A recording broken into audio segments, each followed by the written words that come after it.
नमस्कार। आज हम एक बहुत ही दिलचस्प सफर पर निकलने वाले हैं। ये सफर है भारत के भूगोल को समझने का और इसकी शुरुआत हम करेंगे इसके विशाल आकार से। तो चलिए सीधे सबसे पहले और सबसे सीधे सवाल पर आते हैं। कभी सोचा है कि अपना देश भारत असल में कितना बड़ा है? सुनने में ये बड़ा आसान सा सवाल लगता है, पर इसका जवाब ही हमारे देश की विशालता की नींव है। तो जवाब है 32,87,263 वर्ग किलोमीटर। वाह! ये एक बहुत बहुत बड़ा नंबर है ना? यहीं से पता चलता है कि भारत का विस्तार कितना जबरदस्त है। और सुनिए, इस बड़े से नंबर को याद रखने की एक बहुत ही मजेदार ट्रिक भी है। ये नंबर 3 से शुरू होता है और 3 पर ही खत्म होता है। कमाल है ना? छोटी सी बात है, पर इस जरूरी आंकड़े को दिमाग में बिठाने के लिए बहुत काम आती है। चलिए अब आगे बढ़ते हैं हमारे पहले सेक्शन की तरफ और देखते हैं कि दुनिया के नक्शे पर भारत आखिर कहाँ खड़ा है। तो देखिए, एरिया यानी क्षेत्रफल के हिसाब से भारत दुनिया का 7वां सबसे बड़ा देश है। और इस पूरी लिस्ट को याद रखने के लिए एक कमाल का देसी जुगाड़ है। एक कहावत, रुक चीन अब आ भारत। रुक मतलब रूस और कनाडा, फिर चीन, अब से अमेरिका और ब्राजील, आ से ऑस्ट्रेलिया और आखिर में अपना भारत। हो गया ना याद? कितना आसान है। लेकिन असली मजा तो अब आएगा जब हम एरिया की तुलना आबादी से करते हैं, तो पूरी कहानी ही पलट जाती है। मतलब जमीन के हिसाब से हम 7वें नंबर पर हैं, लेकिन लोगों की संख्या के हिसाब से दूसरे।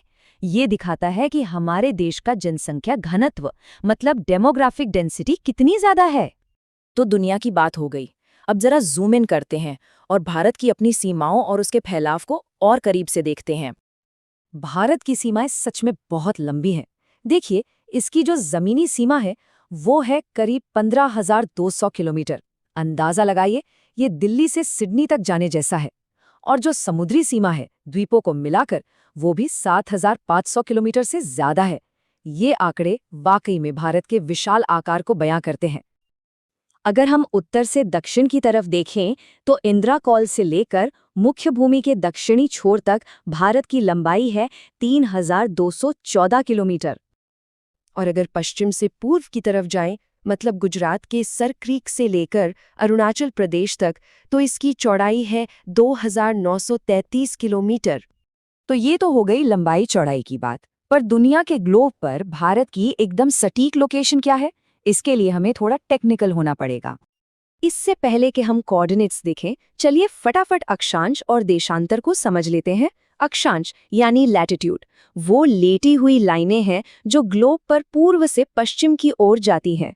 और देशांतर यानी लॉन्गिट्यूड, वो खड़ी लाइनें हैं जो उत्तर से दक्षिण की ओर जाती हैं।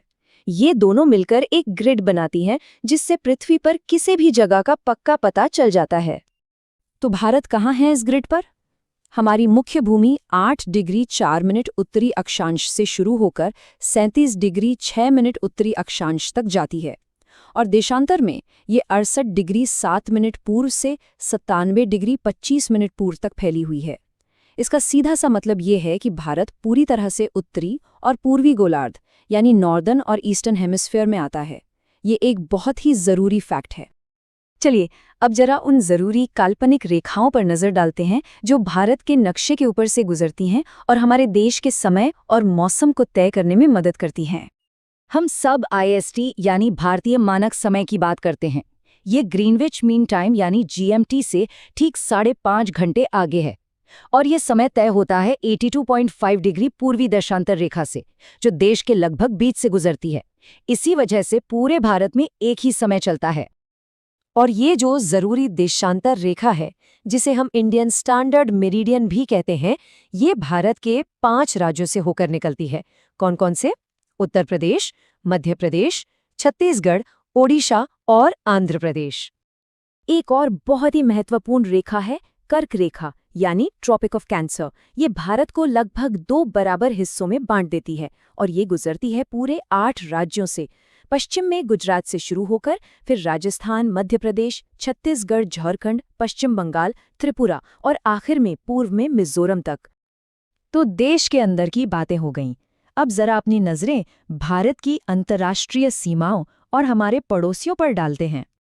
भारत की जमीनी सीमाओं की लंबाई में ना बहुत फर्क है। हमारी सबसे लंबी सीमा लगती है बांग्लादेश के साथ, जो 4000 किलोमीटर से भी ज्यादा है। और वहीं सबसे छोटी सीमा है अफगानिस्तान के साथ, सिर्फ 106 किलोमीटर की। तो बांग्लादेश के साथ हमारे 5 राज्यों की सीमा लगती है: पश्चिम बंगाल, असम, मेघालय, त्रिपुरा और मिजोरम। लेकिन यहीं पर एक छोटा सा ट्विस्ट है। एक आम कंफ्यूजन होता है। क्या कोई अंदाजा लगा सकता है कि नॉर्थ ईस्ट के कौन से 2 राज्य हैं जो असल में बांग्लादेश को नहीं छूते? इसका जवाब एक मजेदार कहानी में छिपा है, नागमणि की कहानी। बस इतना याद रखिए कि बांग्लादेश के पास कोई पौराणिक नागमणि नहीं है। नाग से हुआ नागालैंड और मणि से हुआ मणिपुर। तो नागालैंड और मणिपुर की सीमा बांग्लादेश से नहीं लगती, है ना? इसे याद रखने का एक शानदार तरीका। अच्छा, हमारे दूसरे बड़े पड़ोसियों की बात करें तो चीन के साथ लद्दाख, हिमाचल प्रदेश, उत्तराखंड, सिक्किम और अरुणाचल प्रदेश की सीमा लगती है। और पाकिस्तान के साथ लद्दाख, जम्मू और कश्मीर, पंजाब, राजस्थान और गुजरात की सीमा लगती है। विशाल हिमालय, इसको आखिर समझा कैसे जाए? ये इतना बड़ा है। तो आज हम हिमालय को बांटने के 2 सबसे मुख्य तरीकों पर गौर करेंगे। लेकिन हिमालय पर जाने से पहले एक नज़र इस पर डालते हैं। क्या आप सोच सकते हैं कि भारत का लगभग 43% हिस्सा समतल मैदान है? ये पहाड़ों से कहीं ज्यादा है। इससे पता चलता है कि हमारे देश की जमीन में कितनी ज्यादा विविधता है। अब इतने बड़े हिमालय को आसानी से समझने के लिए जो ज्योग्राफर्स हैं वो इसे 2 अलग-अलग नजरियों से देखते हैं। चलिए जानते हैं कि ये 2 नजरिए कौन से हैं। तो चलिए हिमालय की 2 शानदार यात्राओं पर निकलते हैं। पहली यात्रा होगी ऊपर से नीचे, यानी उत्तर से दक्षिण की ओर, और दूसरी यात्रा होगी एक छोर से दूसरे छोर तक, यानी पश्चिम से पूर्व की ओर। तो हमारी पहली यात्रा शुरू हो रही है उत्तर से दक्षिण की तरफ। क्या आप हिमालय की इन 4 समानांतर परतों मतलब पैरेलल लेयर्स के बारे में जानते हैं? ये चारों श्रृंखलाएं एक दूसरे के समानांतर चलती हैं, लेकिन कमाल की बात यह है कि इनकी खासियतें एक दूसरे से बिल्कुल अलग हैं। एक में दुनिया की सबसे ऊंची चोटियां हैं, तो दूसरी अपने खूबसूरत हिल स्टेशंस के लिए जानी जाती है। सबसे पहले आता है ट्रांस हिमालय। ये सबसे पुरानी परत है। सोचिए, एक ठंडा रेगिस्तान जहां ज्यादातर समय बर्फ ही जमी रहती है। यहाँ जीवन कितना मुश्किल होगा। और जानते हैं, इसी इलाके में है माउंट राकापोशी, जिसकी ढलान दुनिया में सबसे खड़ी मानी जाती है। इससे आप अंदाजा लगा सकते हैं कि इलाका कितना दुर्गम है। अब चलते हैं अगली परत की तरफ, वृहद हिमालय। इसे हिमालय की रीढ़ की हड्डी भी कहा जाता है। दुनिया की सबसे ऊंची चोटी का नाम तो सबको पता ही होगा, वो यहीं पर है। माउंट एवरेस्ट से लेकर नंदा देवी और कंचनजंगा तक दुनिया की सारी ऊंची ऊंची चोटियां इसी श्रृंखला का हिस्सा हैं। और एक बात, कंचनजंगा दुनिया की तीसरी सबसे ऊंची चोटी है। ये भी बड़ा दिलचस्प है कि माउंट एवरेस्ट के अलग अलग जगहों पर अलग अलग नाम हैं। नेपाल में इसे सगरमाथा कहते हैं, जिसका मतलब है आकाश का माथा। वहीं तिब्बत में इसे चोमोलुंगमा यानी दुनिया की देवी माँ कहा जाता है। अच्छा, अब एक सवाल, भारत की सबसे ऊंची चोटी कौन सी है, K2 या कंचनजंगा? देखिए, ये थोड़ा पेचीदा है। K2 जो पाक अधिकृत कश्मीर में है, वो तकनीकी रूप से भारत के दावे वाले क्षेत्र में सबसे ऊंची है। लेकिन जो चोटी भारत के सीधे प्रशासनिक नियंत्रण में है, वो कंचनजंगा है। चलिए, अब तीसरी परत पर आते हैं, मध्य हिमालय। यहाँ पहुंचना काफी आसान है। शिमला, कुल्लू, मनाली, ये सारे मशहूर टूरिस्ट स्पॉट्स तो यही हैं। यहाँ की एक बहुत खास चीज है मर्ग। मर्ग मतलब दूर दूर तक फैले हरे भरे घास के मैदान। ये सिर्फ देखने में ही सुंदर नहीं होते, बल्कि स्थानीय जीवन के लिए भी बहुत जरूरी हैं। और हमारी पहली यात्रा का आखिरी पड़ाव है शिवालिक। ये हिमालय की सबसे नई और सबसे दक्षिणी श्रृंखला है। इसकी घाटियों को दून कहते हैं, जैसे देहरादून।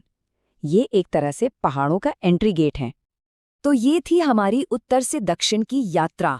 अब चलिए अपना नजरिया बदलते हैं और हिमालय को देखते हैं पश्चिम से पूर्व की तरफ, जिसे नदियों के आधार पर बांटा गया है। तो अब हम एक नई रोमांचक यात्रा पर हैं, पश्चिम से पूर्व की ओर, और हम देखेंगे कि कैसे बड़ी बड़ी नदियां हिमालय को 4 अलग अलग हिस्सों में बांट देती हैं। सबसे पश्चिम में है पंजाब या कश्मीर हिमालय, जो अपने केसर यानी ज़ाफ़रान के लिए दुनिया भर में मशहूर है। ज़ाफ़रान इतना कीमती क्यों होता है?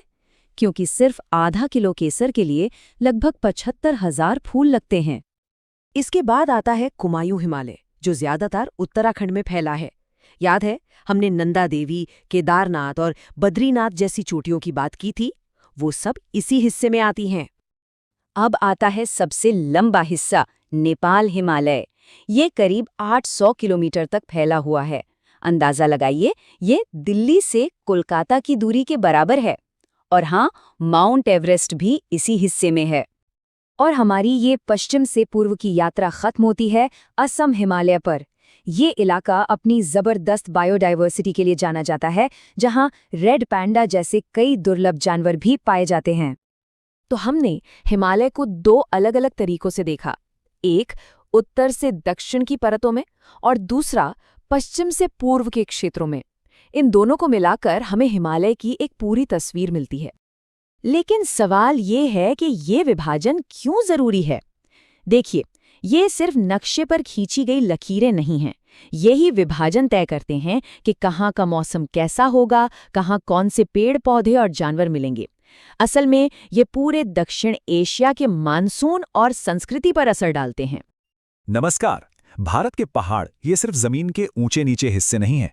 ये हमारे देश के मौसम, नदियों और यहाँ तक कि हमारी संस्कृति को भी एक शेप देते हैं। तो चलिए स्टडी टू स्टडी के आज के इस सफर में भारत के इन विशाल पर्वत श्रृंखलाओं को थोड़ा करीब से जानते हैं। तो आज हम क्या क्या देखने वाले हैं? सबसे पहले कुछ बेसिक बातें समझेंगे, फिर हम निकलेंगे एक टूर पर, पश्चिम की सबसे पुरानी अरावली रेंज से शुरू करके सेंट्रल इंडिया, फिर दक्षिण के घाट और आखिर में नॉर्थ ईस्ट तक पहुंचेंगे। और अंत में एक फटाफट रीकैप भी करेंगे। अच्छा, इस सफर पर निकलने से पहले एक छोटा सा काम कर लेते हैं। पर्वत, पठार और पहाड़, इनमें आखिर फर्क क्या है, इसको जल्दी से समझ लेते हैं ताकि आगे कोई कंफ्यूजन ना रहे। तो सबसे पहले पर्वत। सीधी सी बात है, जमीन का वो हिस्सा जो काफी ऊंचा हो, जिसका बेस मतलब आधार एकदम चौड़ा हो और ऊपर चोटी बिल्कुल नुकीली सी, एक पिरामिड जैसा समझ लीजिए। अब पठार क्या है? सोचिए, हमने उसी पर्वत को लिया और उसकी चोटी ऊपर से काट दी, एकदम फ्लैट, जैसे कोई टेबल। तो जमीन से तो ऊंचा, पर ऊपर से एकदम सपाट। बस यही है पठार। और आखिर में पहाड़। अरे ये तो बस पर्वत का छोटा रूप है, मतलब ऊंचाई कम, साइज में भी छोटा। इसे याद रखने का एक सबसे बढ़िया तरीका है कि पर्वत है बड़ा भाई और पहाड़ है छोटा भाई। सिंपल। तो बेसिक्स तो हो गए क्लियर। अब शुरू करते हैं अपना असली सफर और शुरुआत करेंगे भारत की सबसे पुरानी पर्वत श्रृंखला से। ये है अरावली रेंज। और ये सिर्फ एक रेंज नहीं है, ये तो मानो इतिहास ही है। इतनी पुरानी कि कहते हैं हिमालय तो इसके सामने बच्चा है। ये गुजरात से शुरू होकर राजस्थान होते हुए हरियाणा तक जाती है और इसका लगभग 80% हिस्सा वो राजस्थान में पड़ता है। अच्छा, अरावली रेंज से जुड़ा एक फैक्ट जो सबको पता होना ही चाहिए, वो है इसकी सबसे ऊंची चोटी का नाम। ये है गुरु शिखर। ऊंचाई है इसकी 1722 मीटर। ठीक है, तो पश्चिम के सबसे पुराने पहाड़ों से अब हम चलते हैं देश के बिल्कुल बीच में, यानी सेंट्रल इंडिया की तरफ। यहां खासकर मध्य प्रदेश में हमें 3 रेंजेस पर ध्यान देना है। देखिए, उत्तर में है विंध्याचल और दक्षिण में है सतपुड़ा। और एक मजेदार बात, यही सतपुड़ा रेंज जब पूरब की तरफ आगे बढ़ती है तो उसका नाम हो जाता है मैकाल रेंज। तो मैकाल कोई अलग रेंज नहीं, सतपुड़ा का ही एक एक्सटेंशन है। तो अब इन दोनों की सबसे ऊंची चोटियों को देख लेते हैं। सतपुड़ा की हाईएस्ट पीक है धूपगढ़, जिसकी ऊंचाई है 1350 मीटर। वहीं मैकाल रेंज की सबसे ऊंची चोटी है अमरकंटक, 1036 मीटर पर। अब एक बड़ा ही कॉमन सवाल आता है जो एग्जाम्स में बहुत पूछा जाता है कि नर्मदा और तापी नदियों के ठीक बीच में कौन सी पर्वत श्रृंखला है? और इसका जवाब है सतपुड़ा पर्वत श्रृंखला। ये एक तरह से इन दोनों नदियों के बीच एक दीवार का काम करती है। चलिए, अब सेंट्रल इंडिया से निकलते हैं और चलते हैं दक्षिण की ओर, जहां भारत के 2 लंबे पहरेदार खड़े हैं, वेस्टर्न और ईस्टर्न घाट। इनके दूसरे नाम भी हैं जो जानना जरूरी है। वेस्टर्न घाट को सह्याद्री पर्वत भी कहते हैं और ईस्टर्न घाट को महेंद्रगिरी के नाम से भी जाना जाता है। अब सवाल ये है कि ये दोनों घाट वेस्टर्न और ईस्टर्न मिलते कहाँ हैं? तो इनका मीटिंग पॉइंट है नीलगिरी की पहाड़ियां, जिन्हें ब्लू माउंटेन्स भी कहते हैं। और हाँ, दक्षिण भारत की सबसे ऊंची चोटियों का ऑर्डर भी याद रखना है। नंबर 1 पर है अन्नाईमुडी, ये अन्नामलाई हिल्स में है, और सेकंड हाईएस्ट है डोडा बेट्टा, जो नीलगिरी हिल्स में है। तो दक्षिण के बाद अब हम अपने सफर के आखिरी हिस्से में पहुंच गए हैं। अब बात करेंगे नॉर्थ ईस्ट और हमारे आइलैंड्स की। आइलैंड्स की बात करें तो 2 नाम याद रखने हैं। अंडमान और निकोबार की सबसे ऊंची चोटी है सैडल पीक, और लक्षद्वीप की नारचो। अब आते हैं नॉर्थ ईस्ट पर। यहाँ की पहाड़ियाँ अक्सर वहाँ की ट्राइब्स के नाम पर हैं, जैसे मेघालय में गारो, खासी और जैंतियाँ, अरुणाचल में डफला और मिशमी, और नागालैंड में नागा हिल्स, मिजोरम में मिजो हिल्स। ये नाम याद रखने में काफ़ी आसान है। हिमालय की ऊंची चोटियों से लेकर पश्चिमी घाट की हरी भरी पहाड़ियों तक भारत का भूगोल पर्वतीय दर्रों से भरा पड़ा है। ये सिर्फ रास्ते नहीं हैं, ये हमारे इतिहास, संस्कृति और व्यापार के गेटवे रहे हैं। तो चलिए आज इन्हीं शानदार रास्तों से होते हुए एक सफर पर निकलते हैं और इनके महत्व को समझते हैं। अच्छा, तो आज हम क्या क्या जानने वाले हैं? सबसे पहले तो हम यही समझेंगे कि ये पर्वतीय दर्रा होता क्या है। फिर हम उत्तर के विशाल दर्रों को देखेंगे, उसके बाद मध्य और पूर्वोत्तर के रास्तों से गुजरेंगे, और आखिर में दक्षिण के महत्वपूर्ण दर्रों पर बात करेंगे। और हाँ, अंत में एक फटाफट रिव्यू भी करेंगे ताकि सब कुछ अच्छे से याद हो जाए। तो अपनी यात्रा शुरू करने से पहले एक बहुत ही बेसिक सवाल का जवाब ढूंढते हैं। जब हम पर्वतीय दर्रा कहते हैं तो इसका असल में मतलब क्या होता है? चलिए इसे बिल्कुल आसान भाषा में समझते हैं। इसे ऐसे सोचिए जैसे पहाड़ों की एक बहुत लंबी और ऊंची दीवार है, और उस दीवार में प्रकृति का बनाया हुआ एक दरवाज़ा। बस यही दरवाज़ा दर्रा कहलाता है। सदियों से इन्हीं रास्तों ने लोगों, सामान और विचारों को उन पहाड़ों के पार पहुंचाया है जिन्हें पार करना लगभग नामुमकिन था। हाँ, यहाँ एक जरूरी बात समझनी होगी। दर्रा और घाटी में फर्क होता है। दर्रा एक संकरा रास्ता है, किसी गलियारे की तरह। वहीं दूसरी तरफ घाटी पहाड़ों के बीच की एक चौड़ी, खुली हुई जगह होती है। तो दर्रा एक रास्ता है और घाटी एक पूरा इलाका। तो अब जब हम ये बेसिक समझ गए हैं तो चलिए अपनी यात्रा का पहला पड़ाव शुरू करते हैं। हम चलेंगे भारत के उत्तर की ओर, जहां हिमालय के कुछ सबसे मशहूर और रणनीतिक रूप से जरूरी दर्रे मौजूद हैं। और हमारी शुरुआत होती है लद्दाख के दिल से, जहां है विशाल काराकोरम दर्रा। ये सिर्फ एक ऊंचा रास्ता नहीं है, ये एक बेहद अहम जियोपॉलिटिकल पॉइंट है, जहां बड़े बड़े देशों की सीमाएं आकर मिलती हैं। जरा इस ऊंचाई के बारे में सोचिए, 5,654 मीटर। ये दुनिया के कई जाने माने पहाड़ों से भी ज्यादा ऊंचा है। इतनी ऊंचाई पर आना जाना और रास्ते बनाए रखना सच में इंजीनियरिंग का एक कमाल है। तो काराकोरम दर्रे के बारे में 2 बातें हमेशा याद रखनी है। पहली, यह भारत का सबसे ऊंचा दर्रा है, और दूसरी, ये लद्दाख को सीधे चीन से जोड़ता है, जो इसे व्यापार और सेना दोनों के लिए बहुत जरूरी बना देता है। ये टेबल देखिए, ये उत्तरी इलाके की लाइफलाइंस हैं। जोजिला दर्रा श्रीनगर और लेह को जोड़ता है। इस पूरे क्षेत्र के लिए सप्लाई और मूवमेंट का यही मेन रूट है।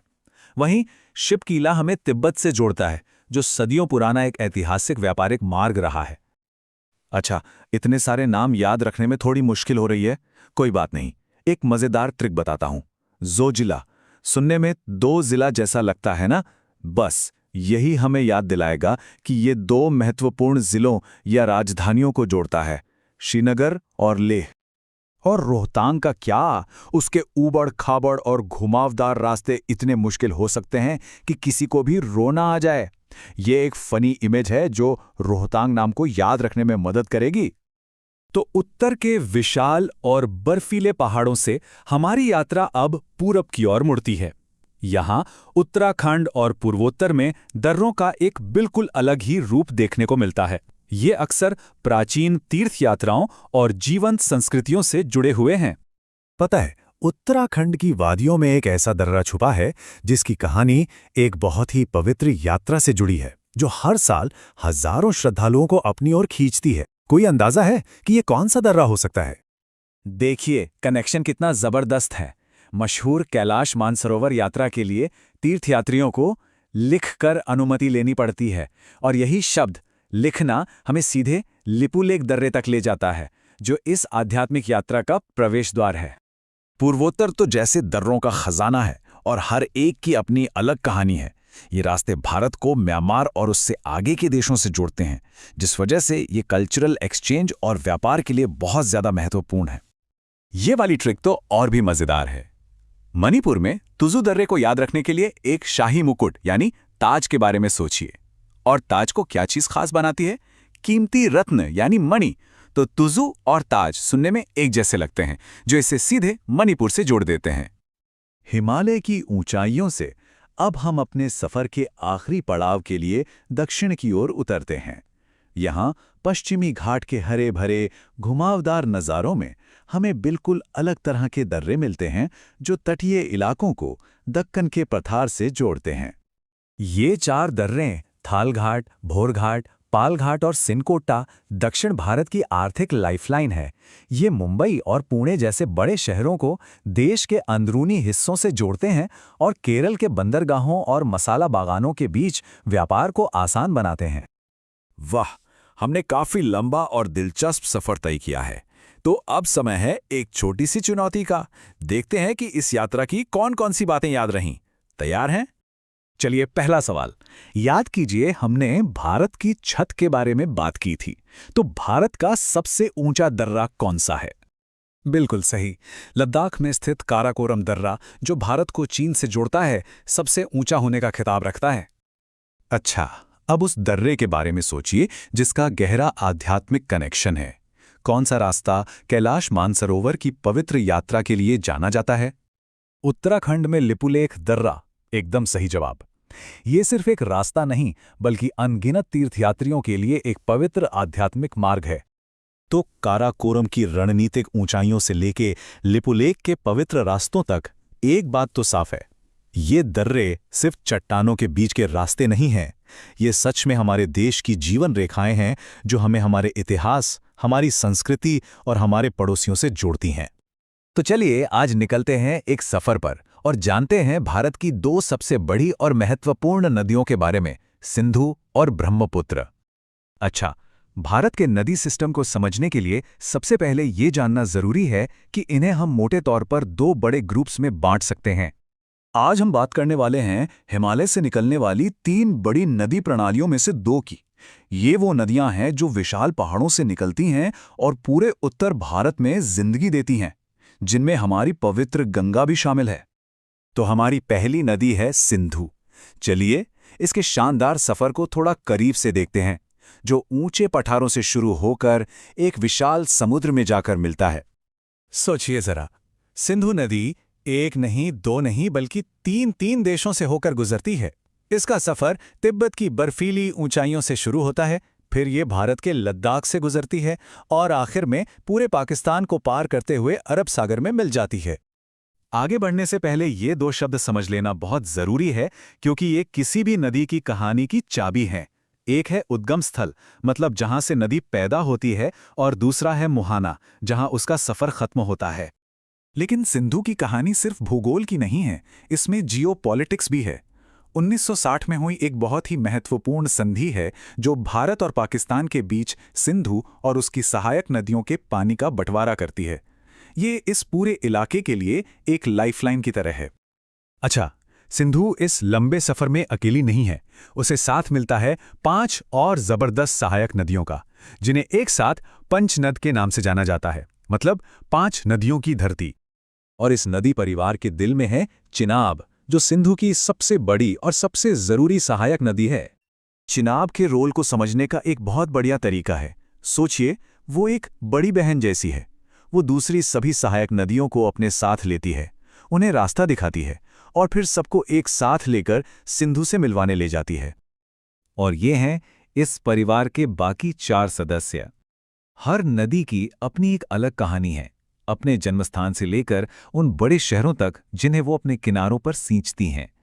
चलिए अब सिंधु से थोड़ा पूरब की तरफ चलते हैं और मिलते हैं हमारी दूसरी महानदी ब्रह्मपुत्र से। ये एक ऐसी नदी है जो अपने रास्ते में कई बार अपनी पहचान बदलती है। सही में ऐसा लगता है जैसे इस नदी का आइडेंटिटी क्राइसिस चल रहा हो। जैसे जैसे ये बॉर्डर और इलाके पार करती है, इसका नाम भी बदलता जाता है। ये दिखाता है कि इसके किनारे कितनी अलग-अलग संस्कृतियां बसती हैं। ये नदी बहुत बहुत लंबी है, पर इसका एक बड़ा हिस्सा भारत की सीमाओं के बाहर ही बहता है। अब ब्रह्मपुत्र की भी बहुत सारी सहायक नदियां हैं और उनके नाम याद रखना थोड़ा मुश्किल हो सकता है, पर घबराने की बात नहीं है। खासकर बाईं ओर से जुड़ने वाली नदियों के लिए एक बहुत ही मजेदार ट्रिक है। जवाब बहुत आसान और यादगार है। बस अपने दिल की धड़कन के बारे में सोचिए। दिल धक। देखिए कितना आसान है। दि से दिबांग, ल से लोहित जिसे खूनी नदी भी कहते हैं, ध से धनसिरी और क से कपिली। और क्योंकि दिल भी शरीर के बाईं तरफ होता है, तो ये याद रखना और भी आसान हो जाता है कि ये सब बाईं ओर की सहायक नदियां हैं। है ना कमाल की ट्रिक? तो एक बात साफ है, ये नदियां सिर्फ पानी का बहाव नहीं है, ये तो जीवन रेखाएं हैं जो जमीन को एक नया रूप देती हैं और कमाल के भौगोलिक अजूबे बनाती हैं। मिसाल के तौर पर ब्रह्मपुत्र को ही लेते हैं। इसी नदी पर है माजुली, जो दुनिया का सबसे बड़ा रिवर आइलैंड है। सोचिए, एक नदी के बीच में बसा एक पूरा द्वीप। इसकी अपनी एक अलग संस्कृति है, एक अलग इकोसिस्टम है। जैसा कि हमने देखा, ये नदियां सिर्फ पानी की धाराएं नहीं हैं, वे इतिहास को अपने साथ बहा कर ले चलती हैं, संस्कृतियों को जन्म देती हैं और लाखों लोगों के लिए जिंदगी हैं। और जब ये समुद्र की ओर बढ़ती हैं, तो हमें अपनी शक्ति, अपने महत्व और इन्हें आने वाली पीढ़ियों के लिए बचाकर रखने की हमारी साझा जिम्मेदारी की याद दिलाती हैं। नमस्कार। गंगा ये सिर्फ एक नदी का नाम नहीं है, ये एक पूरी सभ्यता की कहानी है, उसकी जीवन रेखा है। आज हम इसी महान नदी के एक महाकाव्य जैसे सफर पर निकलने वाले हैं। हिमालय की बर्फीली ऊंचाइयों से लेकर बंगाल की खाड़ी के विशाल डेल्टा तक, जहां ये समंदर में मिल जाती है। तो चलिए इस अद्भुत यात्रा की शुरुआत करते हैं। तो हमारी ये यात्रा 6 पड़ावों में पूरी होगी। सबसे पहले हम गंगा का एक छोटा सा परिचय लेंगे। फिर हम जानेंगे कि इसका दिव्य उद्गम कहाँ से होता है। इसके बाद मैदानों में इसके विशाल रूप को देखेंगे और जानेंगे कि कौन-कौन सी सहायक नदियां इससे मिलती हैं। फिर हम उस महान विभाजन को समझेंगे जहां ये 2 धाराओं में बट जाती है। और आखिर में देखेंगे कि ये कैसे दुनिया का सबसे बड़ा डेल्टा बनाती है। इससे पहले कि हम इस नदी के सफर की गहराइयों में उतरें, चलिए कुछ आंकड़ों पर नजर डालते हैं ताकि हमें ये अंदाजा हो सके कि गंगा कितनी विशाल और कितनी महत्वपूर्ण है। 2525 किलोमीटर ये है गंगा की कुल लंबाई, जो इसे भारत की सबसे लंबी नदी बनाती है। ये सिर्फ एक पानी की धारा नहीं है, बल्कि भारत और बांग्लादेश, इन 2 देशों को सींचने वाली एक जीवनदायिनी धमनी है। देखिए, गंगा का महत्व सिर्फ इसकी लंबाई में नहीं है, ये उत्तराखंड से लेकर पश्चिम बंगाल तक 5 भारतीय राज्यों की जिंदगी है। और इसीलिए 2008 में इसे भारत की राष्ट्रीय नदी का दर्जा दिया गया। लेकिन सबसे हैरान करने वाली बात तो इसकी एक वैज्ञानिक खूबी है। इसमें एक खास वायरस, बैक्टीरियोफेज, पाया जाता है जो इसे प्राकृतिक रूप से साफ रखता है। और हाँ, इन्हीं गहराइयों में हमारा राष्ट्रीय जलीय जीव गंगा डॉल्फिन भी रहता है। गंगा की कहानी सिर्फ भूगोल की किताबों में नहीं मिलती, ये उतनी ही गहरी पौराणिक कथाओं में भी है। तो चलिए अब हम इसकी दिव्य उत्पत्ति के रहस्य को जानने की कोशिश करते हैं। तो सबसे बड़ा सवाल यही है कि गंगा का असली जन्म होता कहाँ है? और इसका जवाब शायद वो नहीं है जो ज्यादातर लोग सोचते हैं, क्योंकि सच तो ये है कि इसका उद्गम कोई एक जगह, कोई एक बिंदु नहीं है। दरअसल गंगा का निर्माण 2 प्रमुख धाराओं के मिलने से होता है। एक तरफ है भागीरथी, जो गंगोत्री ग्लेशियर से निकलती है और जिसे अक्सर पारंपरिक स्रोत माना जाता है। और दूसरी तरफ है अलकनंदा, जो सतोपथ ग्लेशियर से निकलती है और पानी की मात्रा के हिसाब से ये मुख्य धारा है। जब ये दोनों मिलती हैं, तब जाकर जन्म होता है गंगा का। लेकिन रुकिए, कहानी अभी बाकी है। भागीरथी से मिलने से पहले अलकनंदा की अपनी एक अलग यात्रा है। वो 4 और पवित्र संगम बनाती है। विष्णुप्रयाग में वो धौली गंगा से मिलती है, नंदप्रयाग में नंदाकिनी से, कर्णप्रयाग में पिंडर से और रुद्रप्रयाग में मंदाकिनी से। इन सब से मिलने के बाद वो पहुंचती है देवप्रयाग, और यही वो जगह है जहां अलकनंदा और भागीरथी का महासंगम होता है। और इसी संगम के बाद से ये नदी गंगा कहलाती है। पहाड़ों के अपने चंचल बचपन को पीछे छोड़कर अब गंगा भारत के विशाल मैदानों में प्रवेश करती है। यहाँ इसकी रफ्तार धीमी पड़ जाती है और इसका रूप पूरी तरह बदल जाता है। और वो जगह है हरिद्वार। हरिद्वार ही वो दरवाज़ा है जहाँ गंगा पहाड़ों की तेज धाराओं को छोड़कर मैदानों की एक शांत विशाल नदी बन जाती है। ये सिर्फ एक भौगोलिक बदलाव नहीं है, ये नदी के स्वभाव का एक पूरा परिवर्तन है। उत्तर प्रदेश में आते ही गंगा का परिवार और बढ़ने लगता है। कन्नौज में रामगंगा इससे आ मिलती है। फिर आता है प्रयागराज का महासंगम, जहां इसकी सबसे लंबी सहायक नदी यमुना इसमें समा जाती है। और एक बहुत ही अनोखी नदी है गोमती, जो किसी पहाड़ से नहीं बल्कि पीलीभीत के एक मैदान से निकलकर गाजीपुर में गंगा से मिलती है। अब देखिए, यमुना खुद एक बहुत शक्तिशाली नदी है और उसकी अपनी महत्वपूर्ण सहायक नदियां हैं। इन्हें याद रखने का एक बड़ा आसान तरीका है KBC, यानी केन, बेतवा और चंबल। ये नदियां मध्य भारत से निकलकर यमुना में मिलती हैं और फिर यमुना के साथ इनका पानी भी गंगा तक पहुंचता है। जैसे जैसे गंगा पूर्व की ओर बहती है, इसका आकार और भी विशाल हो जाता है। अब इसमें उत्तर में नेपाल के हिमालय से और दक्षिण में मध्य भारत के पठार से आने वाली ताकतवर नदियां आकर मिलने लगती हैं। यहाँ हमें दो अलग अलग स्रोत साफ दिखते हैं। उत्तर में नेपाल से घाघरा, गंडक और कोसी जैसी नदियां अपने साथ भारी मात्रा में पानी और गाद लेकर आती हैं। वहीं दूसरी तरफ दक्षिण में पठार की अमरकंटक पहाड़ियों से सोन नदी निकलती है और उत्तर की ओर बहकर सीधे पटना के पास गंगा में मिल जाती है। अच्छा, इससे पहले कि हम आगे बढ़ें, एक शब्द को समझना जरूरी है, शोक की नदी। ये शब्द उन नदियों के लिए इस्तेमाल होता है जो अक्सर अपना रास्ता बदलने और अपने साथ भारी मात्रा में मलबा लाने की वजह से विनाशकारी बाढ़ का कारण बनती हैं। और ये नाम एकदम फिट बैठता है कोसी नदी पर। अपना रास्ता बार बार बदलने की आदत की वजह से ये बिहार में हर साल भयानक बाढ़ लाती है और इसीलिए इसे बिहार का शोक भी कहा जाता है। भारत में अपनी यात्रा के आखिरी पड़ाव पर पहुंचकर गंगा एक महान विभाजन से गुजरती है। यहाँ एक नदी दो धाराओं में बंटकर अपने अंतिम सफर पर निकलती है। लेकिन इस बंटवारे से ठीक पहले गंगा अपनी आखिरी भारतीय सहायक नदी से मिलती है। इसका नाम है महानंदा, जो दार्जिलिंग की पहाड़ियों से निकलती है और इसका मिलना ही नदी के अंतिम चरण की शुरुआत का संकेत है। ये महत्वपूर्ण विभाजन होता है पश्चिम बंगाल के फरक्का बैराज पर। यहाँ पहुंचकर गंगा दो धाराओं में बंट जाती है। एक शाखा हुगली के नाम से दक्षिण की ओर पश्चिम बंगाल से होकर बहती है, जबकि जो मुख्य धारा है वो पद्मा नाम से बांग्लादेश में चली जाती है। तो इस तरह एक गंगा दो अलग अलग पहचान के साथ आगे बढ़ती है। और जैसे ही ये नदियां सरहद पार करती हैं, इनके नाम भी बदल जाते हैं। जो भारत की गंगा है वो बांग्लादेश में पद्मा बन जाती है। विशाल ब्रह्मपुत्र को वहां जमुना कहते हैं।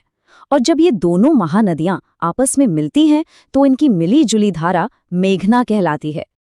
और अब आता है इस नदी का अंतिम पड़ाव, इसका सबसे भव्य काम।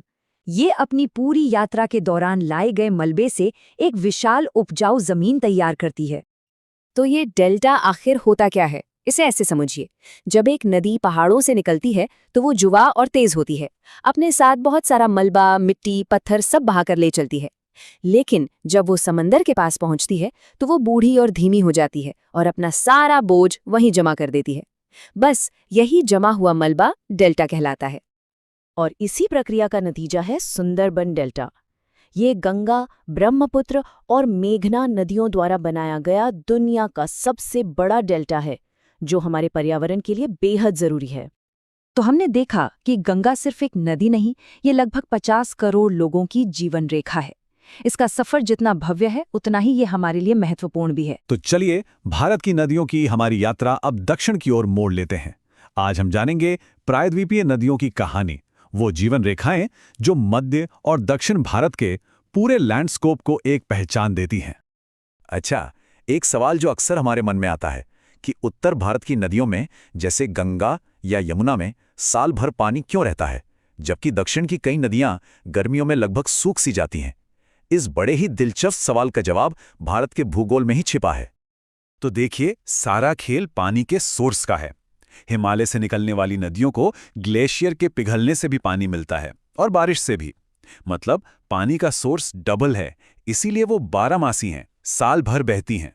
वहीं प्रायद्वीपीय नदियां लगभग पूरी तरह से मॉनसून की बारिश पर निर्भर हैं। तो जाहिर है मॉनसून में ये उफान पर होती हैं, पर गर्मियों में इनका पानी कम हो सकता है। आगे बढ़ने से पहले चलिए एक बहुत ही जरूरी शब्द समझ लेते हैं, प्रायद्वीप। भारत का नक्शा याद कीजिए, दक्षिण का हिस्सा 3 तरफ से समुद्र से घिरा है ना? और एक तरफ मुख्य भूमि से जुड़ा है। बस जमीन के इसी हिस्से को प्रायद्वीपीय भारत कहते हैं। और फिर है खाड़ी। ये समझिए प्रायद्वीप का ठीक उल्टा है। ये समुद्र का वो हिस्सा है जो 3 तरफ से जमीन से घिरा होता है, जैसे बंगाल की खाड़ी या खंबात की खाड़ी, जहां हमारी कई नदियां जाकर अपना सफर पूरा करती हैं। तो तैयार हैं? चलिए अपनी यात्रा शुरू करते हैं उन नदियों से जो पूर्व की ओर बहती हैं और विशाल बंगाल की खाड़ी में जाकर मिल जाती हैं। हमारी यात्रा का पहला पड़ाव है छोटा नागपुर का पठार। यहां से दामोदर और सुवर्ण रेखा नदियां निकलती हैं। दोनों का ही सोर्स झारखंड में है। लेकिन यहां एक दिलचस्प अपवाद है, वैतरणी नदी का। ये भी इसी समूह का हिस्सा है, पर यह झारखंड से नहीं बल्कि ओडिशा के क्योंझर पठार से निकलती है। ये एक छोटा सा फैक्ट है, लेकिन एग्जाम्स में अक्सर यहीं फंसाते हैं। अब ब्राह्मणी नदी की कहानी तो और भी अनोखी है। देखिए, ये एक नदी के रूप में शुरू ही नहीं होती। झारखंड से 2 अलग-अलग धाराएं आती हैं, शंख और कोयल। ये दोनों जब उड़ीसा के राउरकेला में मिलती हैं, तब जाकर ये ब्राह्मणी नदी बनती है। इसके बाद आती है महानदी, जिसका उद्गम छत्तीसगढ़ के सिहावा पहाड़ियों से होता है। ये उड़ीसा से बहते हुए कटक शहर के पास एक बहुत बड़ा डेल्टा बनाती है। और हाँ, इसकी 2 जरूरी सहायक नदियां याद रखिएगा, तेल और जोंक। अब हम पहुंचते हैं दक्षिण भारत की सबसे महत्वपूर्ण नदियों में से एक गोदावरी पर। इसे यूं ही नहीं, इसके आकार और महत्व के कारण दक्षिण की गंगा कहा जाता है। चलिए जरा इसके आंकड़ों पर एक नजर डालते हैं। लंबाई है 1465 किलोमीटर, मतलब ये प्रायद्वीपीय भारत की सबसे लंबी नदी है। ये महाराष्ट्र में नासिक के पास त्र्यंबकेश्वर से निकलती है, जहां भगवान शिव का एक मशहूर ज्योतिर्लिंग भी है, और फिर अपना लंबा सफर तय करके आंध्र प्रदेश में बंगाल की खाड़ी में मिल जाती है। अब इसकी सहायक नदियां काफी दिलचस्प हैं। देखिए, उत्तर की ओर से इसमें पूर्णा, इंद्रावती और सबरी मिलती हैं। एक और नदी है प्राणहिता, जो खुद 3 नदियों पेनगंगा, वर्धा और वेनगंगा के संगम से बनती है। लेकिन सबसे खास है मंजरा नदी। ये दक्षिण से आकर मिलने वाली इसकी अकेली प्रमुख सहायक नदी है। गोदावरी के बाद दक्कन की दूसरी सबसे बड़ी और इंपॉर्टेंट नदी है कृष्णा नदी। कृष्णा नदी महाराष्ट्र के महाबलेश्वर से निकलती है और इसे महाराष्ट्र की जीवनधारा भी कहते हैं। इसकी कई सहायक नदियां हैं, लेकिन मूसी नदी का नाम खास तौर पे याद रखना जरूरी है, क्योंकि हैदराबाद जैसा बड़ा शहर इसी के तट पर बसा हुआ है। हमारी पूर्वी तट की यात्रा कावेरी पर खत्म होती है, और ये नदी ये प्रायद्वीप की बाकी नदियों से बिल्कुल अलग है। ये एक सदाबहार मतलब एवरग्रीन नदी है। अब सवाल है, ऐसा क्यों? क्योंकि इसे दक्षिण पश्चिम मानसून से भी पानी मिलता है और लौटते हुए उत्तर पूर्व मानसून से भी। यानी इस नदी के बेसिन में साल भर पानी रहता है, जो इसे इस इलाके के लिए बेहद बेहद महत्वपूर्ण बना देता है। तो अब तक हम पूर्व की ओर जा रहे थे, है ना? चलिए अब अपनी दिशा बदलते हैं और उन नदियों की खोज करते हैं जो पश्चिम की ओर बहती हैं और अरब सागर में जाकर मिलती हैं। पश्चिम की हमारी यात्रा एक बहुत ही अनोखी कह सकते हैं एक रहस्यमयी नदी लूनी से शुरू होती है। ये राजस्थान की अरावली पहाड़ियों से निकलती तो है, लेकिन कभी समुद्र तक पहुंच ही नहीं पाती। ये गुजरात के कच्छ के रण में ही विलुप्त हो जाती है, मतलब जमीन में ही समा जाती है। अब खंभात की खाड़ी में गिरने वाली 4 बड़ी नदियों को याद रखने का एक बहुत ही आसान और मजेदार तरीका है। बस एक शब्द याद रखिए, सामंता। सा से साबरमती, मां से माही, ना से नर्मदा और ता से ताप्ती। है ना कमाल की ट्रिक? और इसी सामंता में से जो मां यानी माही नदी है, उसके नाम एक ऐसा ज्योग्राफिकल रिकॉर्ड है जो भारत में किसी और नदी के पास नहीं है।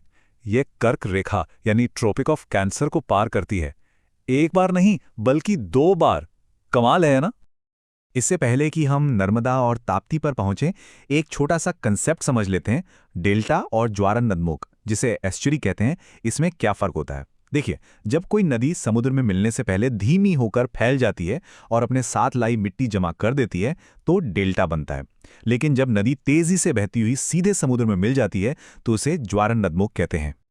तो अब आती है नर्मदा और ताप्ती, जिन्हें अक्सर जुड़वा नदियां भी कहा जाता है। क्यों? क्योंकि इनमें कई समानताएं हैं। दोनों मध्य प्रदेश से निकलती हैं, दोनों पश्चिम की ओर बहती हैं और दोनों डेल्टा की बजाय ज्वारनदमुख बनाती हैं। और सबसे खास बात, ये दोनों भ्रंश घाटियों यानी रिफ्ट वैलीज से होकर बहती हैं। ये क्या होता है? ये जमीन में आई दरारों से बने लंबे गहरे रास्ते होते हैं। नर्मदा नदी ऐसी ही एक घाटी में विंध्य और सतपुड़ा पहाड़ों के बीच से गुजरती है और इसीलिए इसे मध्य प्रदेश की जीवनधारा का दर्जा भी मिला है। तो चलिए, अब तक हमने जो कुछ भी जाना समझा है उसे कुछ की पॉइंट्स के साथ फटाफट रिवाइज कर लेते हैं। यह स्लाइड हमारी पूरी यात्रा का सार है। तो सबसे लंबी प्रायद्वीपीय नदी गोदावरी, वो नदी जो समुद्र तक नहीं पहुंचती, लूनी। कर्क रेखा को 2 बार काटने वाली माही। दक्षिण की सदाबहार नदी कावेरी, 2 नदियों के संगम से बनी ब्राह्मणी। और मध्य प्रदेश की जीवन रेखा, बिल्कुल सही, नर्मदा। नमस्ते। चलिए एक सवाल से शुरू करते हैं। कभी सोचा है कि कुछ झीलें खारी क्यों होती हैं और कुछ मीठी? या फिर एक बहती हुई नदी कैसे एक शांत ठहरी हुई झील बना सकती है? आज हम भारत की इन्हीं शानदार झीलों की दुनिया में उतरेंगे और ऐसे ही कई दिलचस्प सवालों के जवाब ढूंढेंगे। तो आज के हमारे सफर में क्या क्या है? हम बिल्कुल बेसिक से शुरू करेंगे कि भाई झील कहते किसे हैं। फिर देखेंगे कि ये कितने अलग अलग तरीकों से बनती हैं। पूरे भारत का एक वर्चुअल टूर करेंगे, कुछ रिकॉर्ड ब्रेकिंग झीलों से मिलेंगे और आखिर में समझेंगे कि ये हमारे लिए इतनी जरूरी क्यों है। ठीक है, तो चलिए शुरू करते हैं। सबसे पहला और सबसे जरूरी सवाल, जब हम झील कहते हैं तो इसका मतलब क्या होता है? तो देखिए, एक झील की ना 2 खास बातें होती हैं। पहली, ये चारों तरफ से जमीन से घिरी होती है और दूसरी, इसका पानी ठहरा हुआ होता है। मतलब इसमें नदी की तरह कोई बहाव या करंट नहीं होता, बस एक शांत स्थिर पानी का बड़ा सा एरिया। तो अब ये तो पता चल गया कि झील क्या है, पर सवाल ये है कि ये बनती कैसे हैं। और ये जानना सच में बड़ा मजेदार है, क्योंकि हर झील की अपनी एक अलग कहानी होती है। वैसे तो झीलें कई तरह की होती हैं, पर मोटा मोटा देखें तो ये कुछ मुख्य प्रकार हैं। मीठे पानी की झीलें, जिनका पानी हम पी सकते हैं। खारे पानी की झीलें, जो समुद्र की तरह नमकीन होती हैं। हिमनद झीलें, जो ऊंचे पहाड़ों पर ग्लेशियर के पिघलने से बनती हैं। कृत्रिम यानी आर्टिफिशियल झीलें, जिन्हें इंसानों ने बनाया है। और क्रेटर झीलें, जो लाखों साल पहले किसी ज्वालामुखी के मुंह में बनी थीं। ये एक दिलचस्प सवाल है ना? नदियां तो हमेशा बहती रहती हैं, तो फिर वो एक ठहरी हुई झील कैसे बना सकती है? इसका जवाब छिपा है ऑक्सबो या गोखुर झीलों के बनने की प्रक्रिया में। देखिए, ये होता कैसे है। नदियां अक्सर सांप की तरह लहराती हुई बहती हैं। समय के साथ क्या होता है कि नदी एक शॉर्टकट ले लेती है और सीधा बहने लगती है।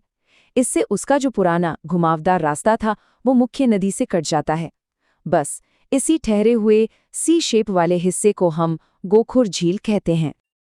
जी हाँ, सिर्फ नदियां ही नहीं, समुद्र भी झीलें बना सकता है, खासकर अपने किनारों पर, और इन्हें हम लगून कहते हैं। ये पूरा खेल लहरों का है।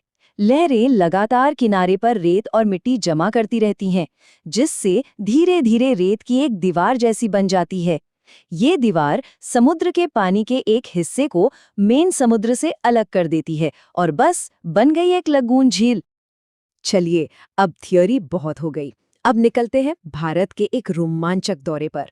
हम अलग अलग राज्यों में जाएंगे और वहां की झीलों को याद रखने के लिए कुछ बहुत ही आसान और मजेदार ट्रिक सीखेंगे। हमारी पहली मंजिल है जन्नत जैसा जम्मू एंड कश्मीर, जो अपनी खूबसूरत झीलों के लिए मशहूर है।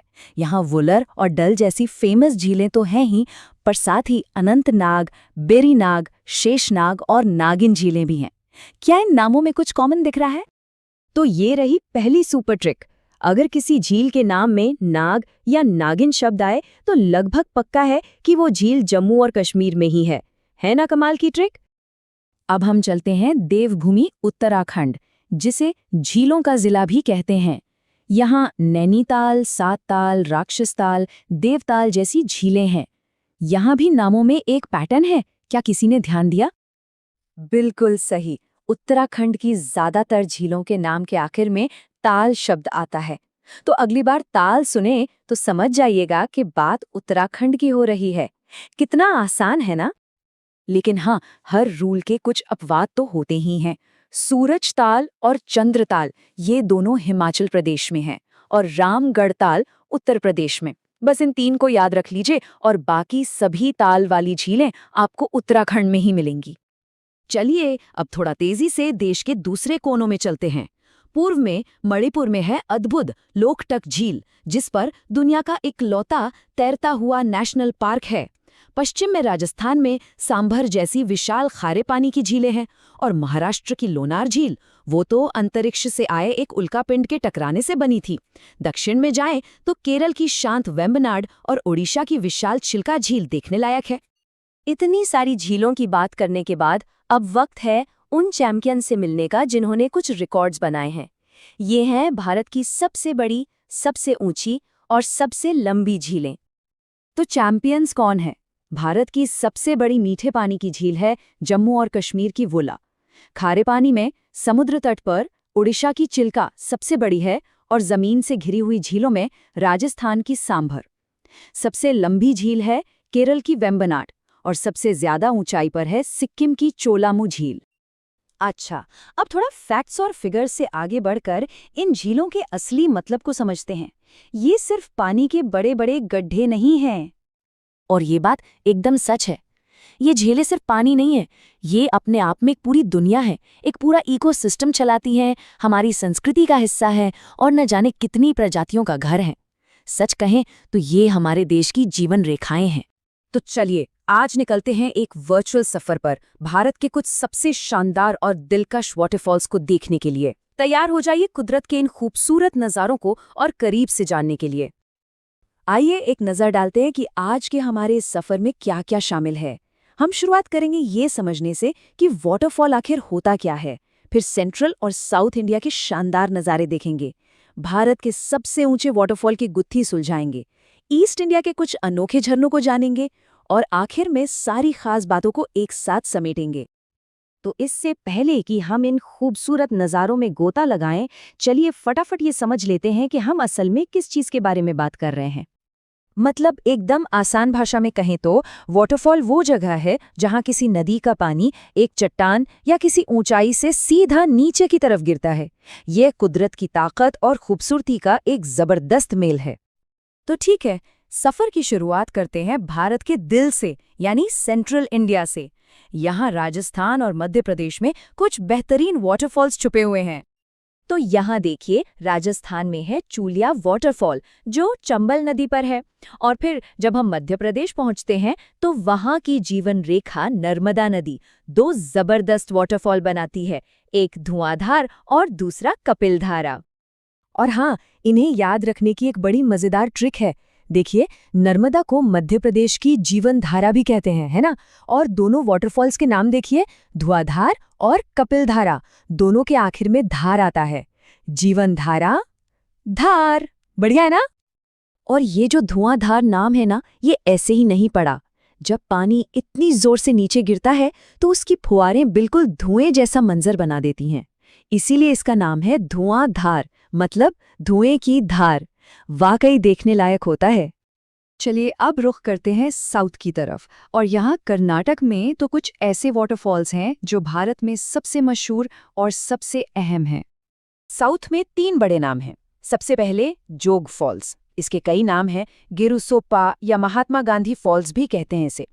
फिर आता है शिवसमुद्रम जो कावेरी नदी पर है, और हाँ, गोवा कर्नाटक बॉर्डर पर वो शानदार दूधसागर फॉल्स। अब जोग फॉल्स की एक बहुत ही खास बात है, ये कोई एक धारा नहीं है, ये 4 अलग अलग धाराओं में बंटकर गिरता है, और उनके नाम भी बड़े शाही हैं, राजा, रॉकेट, रोरर और रानी। और शिवसमुद्रम सिर्फ खूबसूरत ही नहीं है, ये ऐतिहासिक भी है। सोचिए, साल 1902 में पूरे एशिया का पहला हाइड्रो इलेक्ट्रिक पावर प्लांट यहीं लगाया गया था। तो ये सिर्फ एक झरना नहीं, इतिहास का एक पन्ना है। और दूधसागर, अरे इसका नाम ही सब कुछ बता देता है। जब पानी पूरी रफ्तार से नीचे आता है तो वो इतना सफेद और झागदार होता है कि लगता है मानो पहाड़ों से दूध का कोई सागर बह रहा हो। क्या कमाल का नज़ारा होगा। अच्छा, अब आते हैं एक बड़े ही मजेदार सवाल पर, एक ऐसी बहस जिस पर लोग अक्सर कंफ्यूज हो जाते हैं। सवाल यह है कि भारत का सबसे ऊंचा वाटरफॉल आखिर है कौन सा? चलिए इस पहेली को सुलझाते हैं। तो सवाल सीधा है, भारत का सबसे ऊंचा वाटरफॉल कौन सा है? ज्यादातर लोगों के दिमाग में शायद जोग फॉल्स का नाम आएगा, है ना? पर क्या जवाब यही है? चलिए पता लगाते हैं। तो स्क्रीन पर देखिए, हमारे पास दो दावेदार हैं। एक तरफ है जोग फॉल्स, जो बहुत पॉपुलर है, इसकी ऊंचाई है 253 मीटर्स, और दूसरी तरफ है कुंचिकल फॉल्स, जो ऑफिशियल जवाब है, और इसकी ऊंचाई देखिए 455 मीटर्स। तो हाँ, ऑफिशियल विनर कुंचिकल फॉल्स ही है। तो बस अब ये बात एकदम पक्की हो गई। अपनी जबरदस्त ऊंचाई की वजह से कुंचिकल फॉल्स ही भारत का सबसे ऊंचा वाटरफॉल है। अब ये फैक्ट हमेशा याद रहेगा। चलिए अब सफर को आगे बढ़ाते हैं और चलते हैं ईस्ट इंडिया की तरफ। यहाँ के वाटरफॉल्स की अपनी ही खासियत है, कुछ एकदम अलग, एकदम अनोखे। ईस्ट इंडिया की लिस्ट भी जबरदस्त है। देखिए, छत्तीसगढ़ का चित्रकूट, झारखंड का हुनरू, उड़ीसा का बरेही पानी। लेकिन यहाँ एक वाटरफॉल ऐसा है जो सबसे अलग है, वो है मेघालय का नोह कलिकाई। जानते हैं क्यों? क्योंकि इसका सोर्स कोई नदी नहीं बल्कि सीधे बारिश का पानी है। कमाल है ना? और चित्रकूट को एक बहुत बड़ा निकनेम मिला हुआ है, भारत का नियाग्रा। क्यों? क्योंकि ये घोड़े की नाल की तरह बहुत चौड़ा है। इसकी विशालता देखकर सच में नॉर्थ अमेरिका के मशहूर नियाग्रा फॉल्स की याद आ जाती है। तो इन तीनों की अपनी अलग अलग कहानी है। हुनरू फॉल्स सुवर्ण रेखा नदी पर है, जिसका मतलब है सोने की रेखा। नोह कलिकाई, जैसा हमने बात की, अपनी ताकत बारिश से लेता है। और बरेही पानी की खूबसूरती सिमलीपाल नेशनल पार्क के घने जंगलों के बीच छिपी हुई है। तो लीजिए, हमारा ये शानदार सफर लगभग पूरा हो गया है। अब आखिर में चली सारी जरूरी बातों को एक जगह इकट्ठा कर लेते हैं ताकि वो आसानी से याद रहें। तो ये है हमारी फाइनल गाइड। एक नज़र में सब कुछ। कुंचिकल, भारत का सबसे ऊंचा। जोग फॉल्स, सबसे फेमस अपनी 4 धाराओं के साथ। शिव समुद्रम, ऐतिहासिक, पहले पावर प्लांट वाला। चित्रकूट, जिसे कहते हैं भारत का नायाग्रा। और दूध सागर, जो दिखता है दूध के सागर जैसा। बस ये 5 नाम और इनकी खासियतें याद रखिए। नमस्कार। जब हम भारत की कृषि शक्ति की बात करते हैं तो मॉनसून का ख्याल तो आता ही है, पर एक और चीज है जो उतनी ही जरूरी है, वो है हमारे पैरों के नीचे की जमीन, हमारी मिट्टी। आज हम भारत की अलग अलग मिट्टियों की इसी छिपी हुई दुनिया को समझने की कोशिश करेंगे, वो बुनियाद जिस पर हमारी खाद्य सुरक्षा टिकी हुई है। तो सबसे पहले ये मिट्टी आखिर है क्या? देखिए, ये सिर्फ धूल नहीं है, ये पृथ्वी की सतह पर एक जीती जागती दानेदार परत है। ये लाखों सालों में बनती है, जब चट्टानें टूटती हैं और उनमें ह्यूमस मिलता है। ह्यूमस मतलब पेड़ पौधों और जानवरों के गले सड़े कार्बनिक अंश। अब देखिए, भारत इतना विशाल और विविध देश है, तो जाहिर सी बात है कि यहाँ की मिट्टी भी अलग अलग तरह की होगी, है ना? तो Indian council of agricultural research यानी ICAR ने भारत की मिट्टियों को मोटे तौर पर 8 मुख्य प्रकारों में बांटा है। आइए एक एक करके इन सभी से मिलते हैं। तो आज के इस सफर में हम क्या क्या जानने वाले हैं? सबसे पहले समझेंगे कि मिट्टी होती क्या है, फिर भारत की 4 सबसे जरूरी मिट्टियों पर बात करेंगे, उसके बाद बाकी 4 पर भी एक नजर डालेंगे, और आखिर में ये भी देखेंगे कि मिट्टी की सेहत को कैसे अच्छा रखा जा सकता है। चलिए शुरू करते हैं पहले खंड से, मिट्टी क्या है, इसकी नींव को समझते हैं।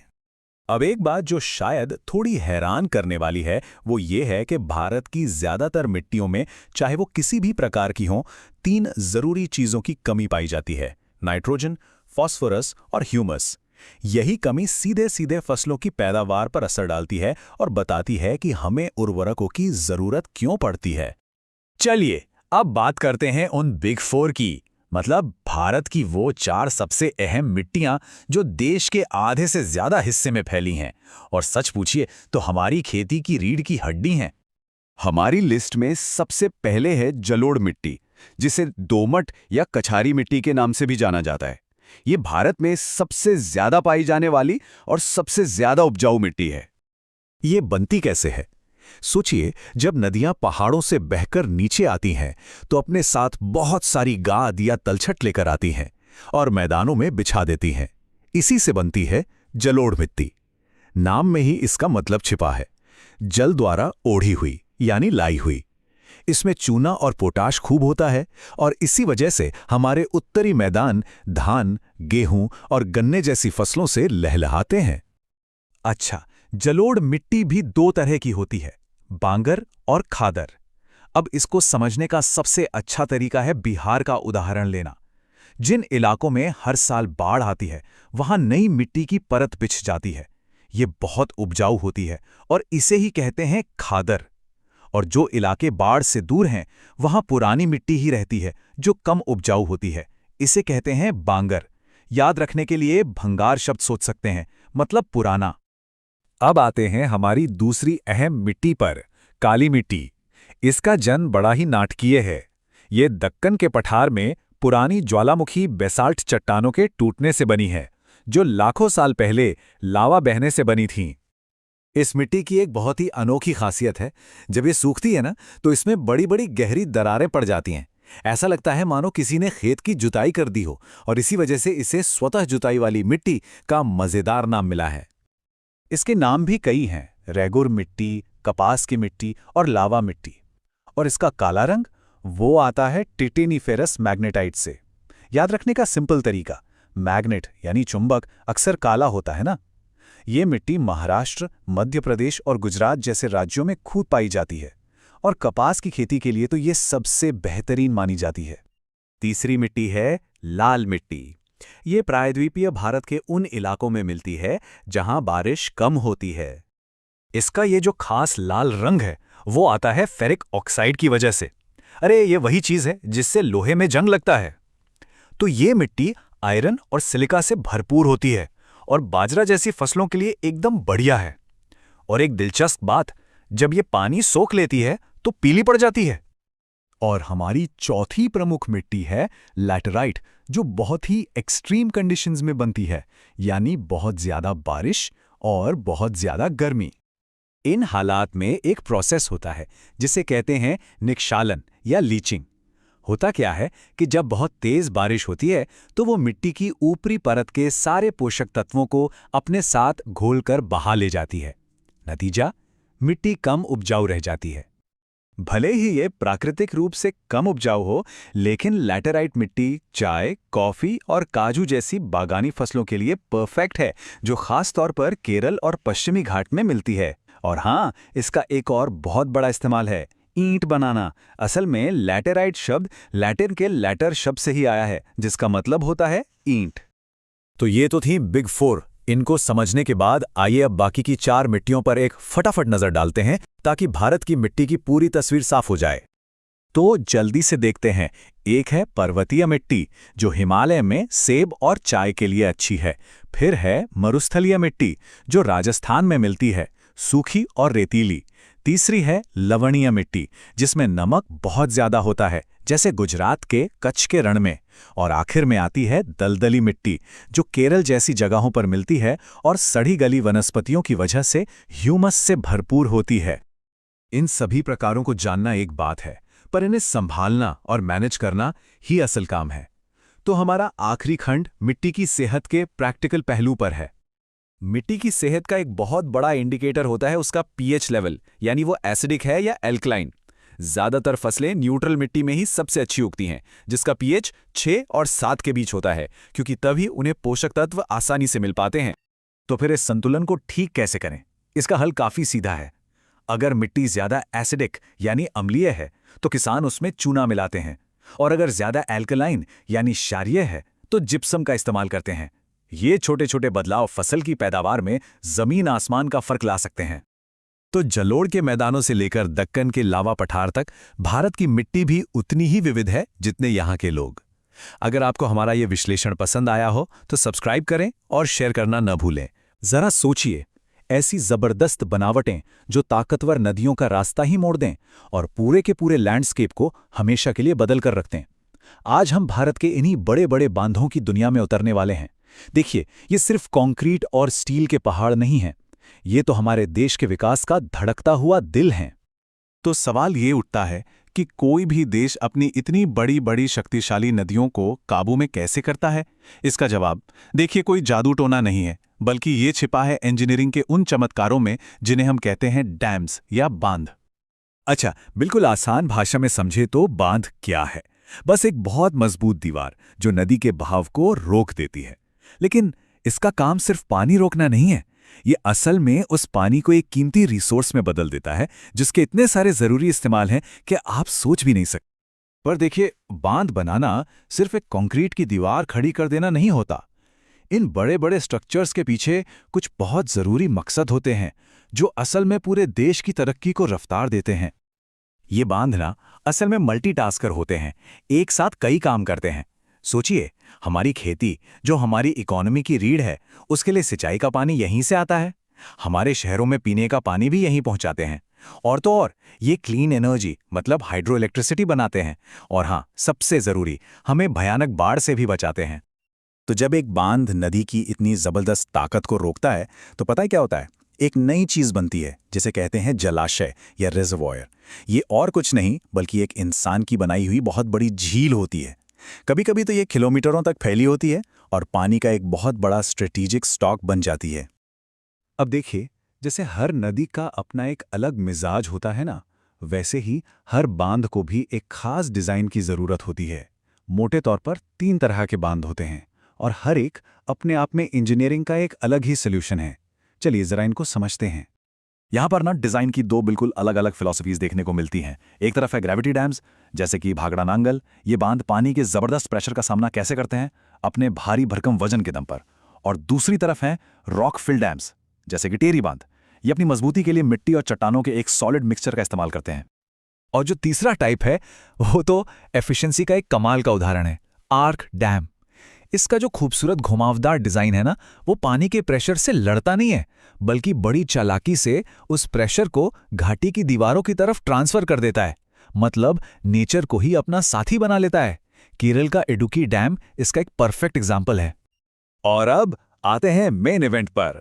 चलिए अब मिलते हैं इन असली के महानायकों से, भारत के वो रिकॉर्ड ब्रेकिंग डैम्स जो ऊंचाई, लंबाई और विशालता हर हद को चैलेंज करते हैं। तो चलिए सबसे पहले बात करते हैं ऊंचाई की। कौन सा है वो डैम जो भारत में सबसे ऊंचा, सबसे शान से खड़ा है?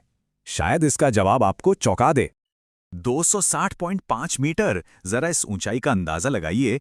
ये दुनिया की कई फेमस स्काईस्क्रेपर्स से भी ऊंचा है। ये तो समझ लीजिए इंजीनियरिंग से बनाया गया एक असली का पहाड़ है।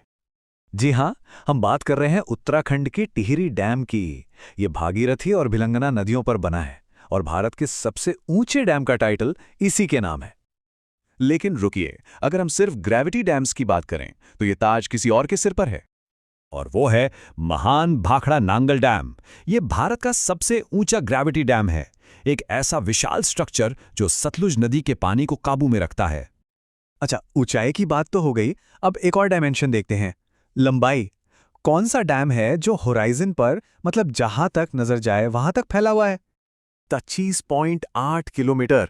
सोचिए, ये इतना लंबा है कि इसके एक छोर से दूसरे छोर तक आप लगभग आधी मैराथन दौड़ सकते हैं।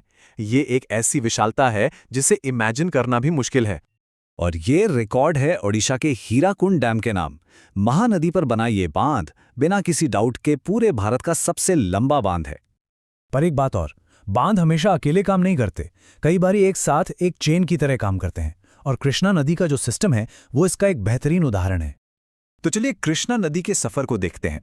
जैसे जैसे ये नदी अलग अलग स्टेट से गुजरती है, ये एक के बाद एक कई डैम्स से मिलती है। पहले कर्नाटक में अलमाटी डैम, फिर नागार्जुन सागर डैम और आखिर में श्रीशैलम डैम। ये तीनों मिलकर नदी के फ्लो को एक ऑर्केस्ट्रा की तरह मैनेज करते हैं। तो सवाल ये है कि इन बड़े बड़े स्ट्रक्चर्स का असली असर क्या है? देखिए, इससे सिर्फ कंक्रीट और स्टील में नहीं नापा जा सकता, बल्कि उस विरासत में नापा जाता है जो ये आने वाले कल के लिए छोड़ जाते हैं। हमारे पहले प्रधानमंत्री जवाहरलाल नेहरू ने एक बार इन्हें आधुनिक भारत के मंदिर कहा था।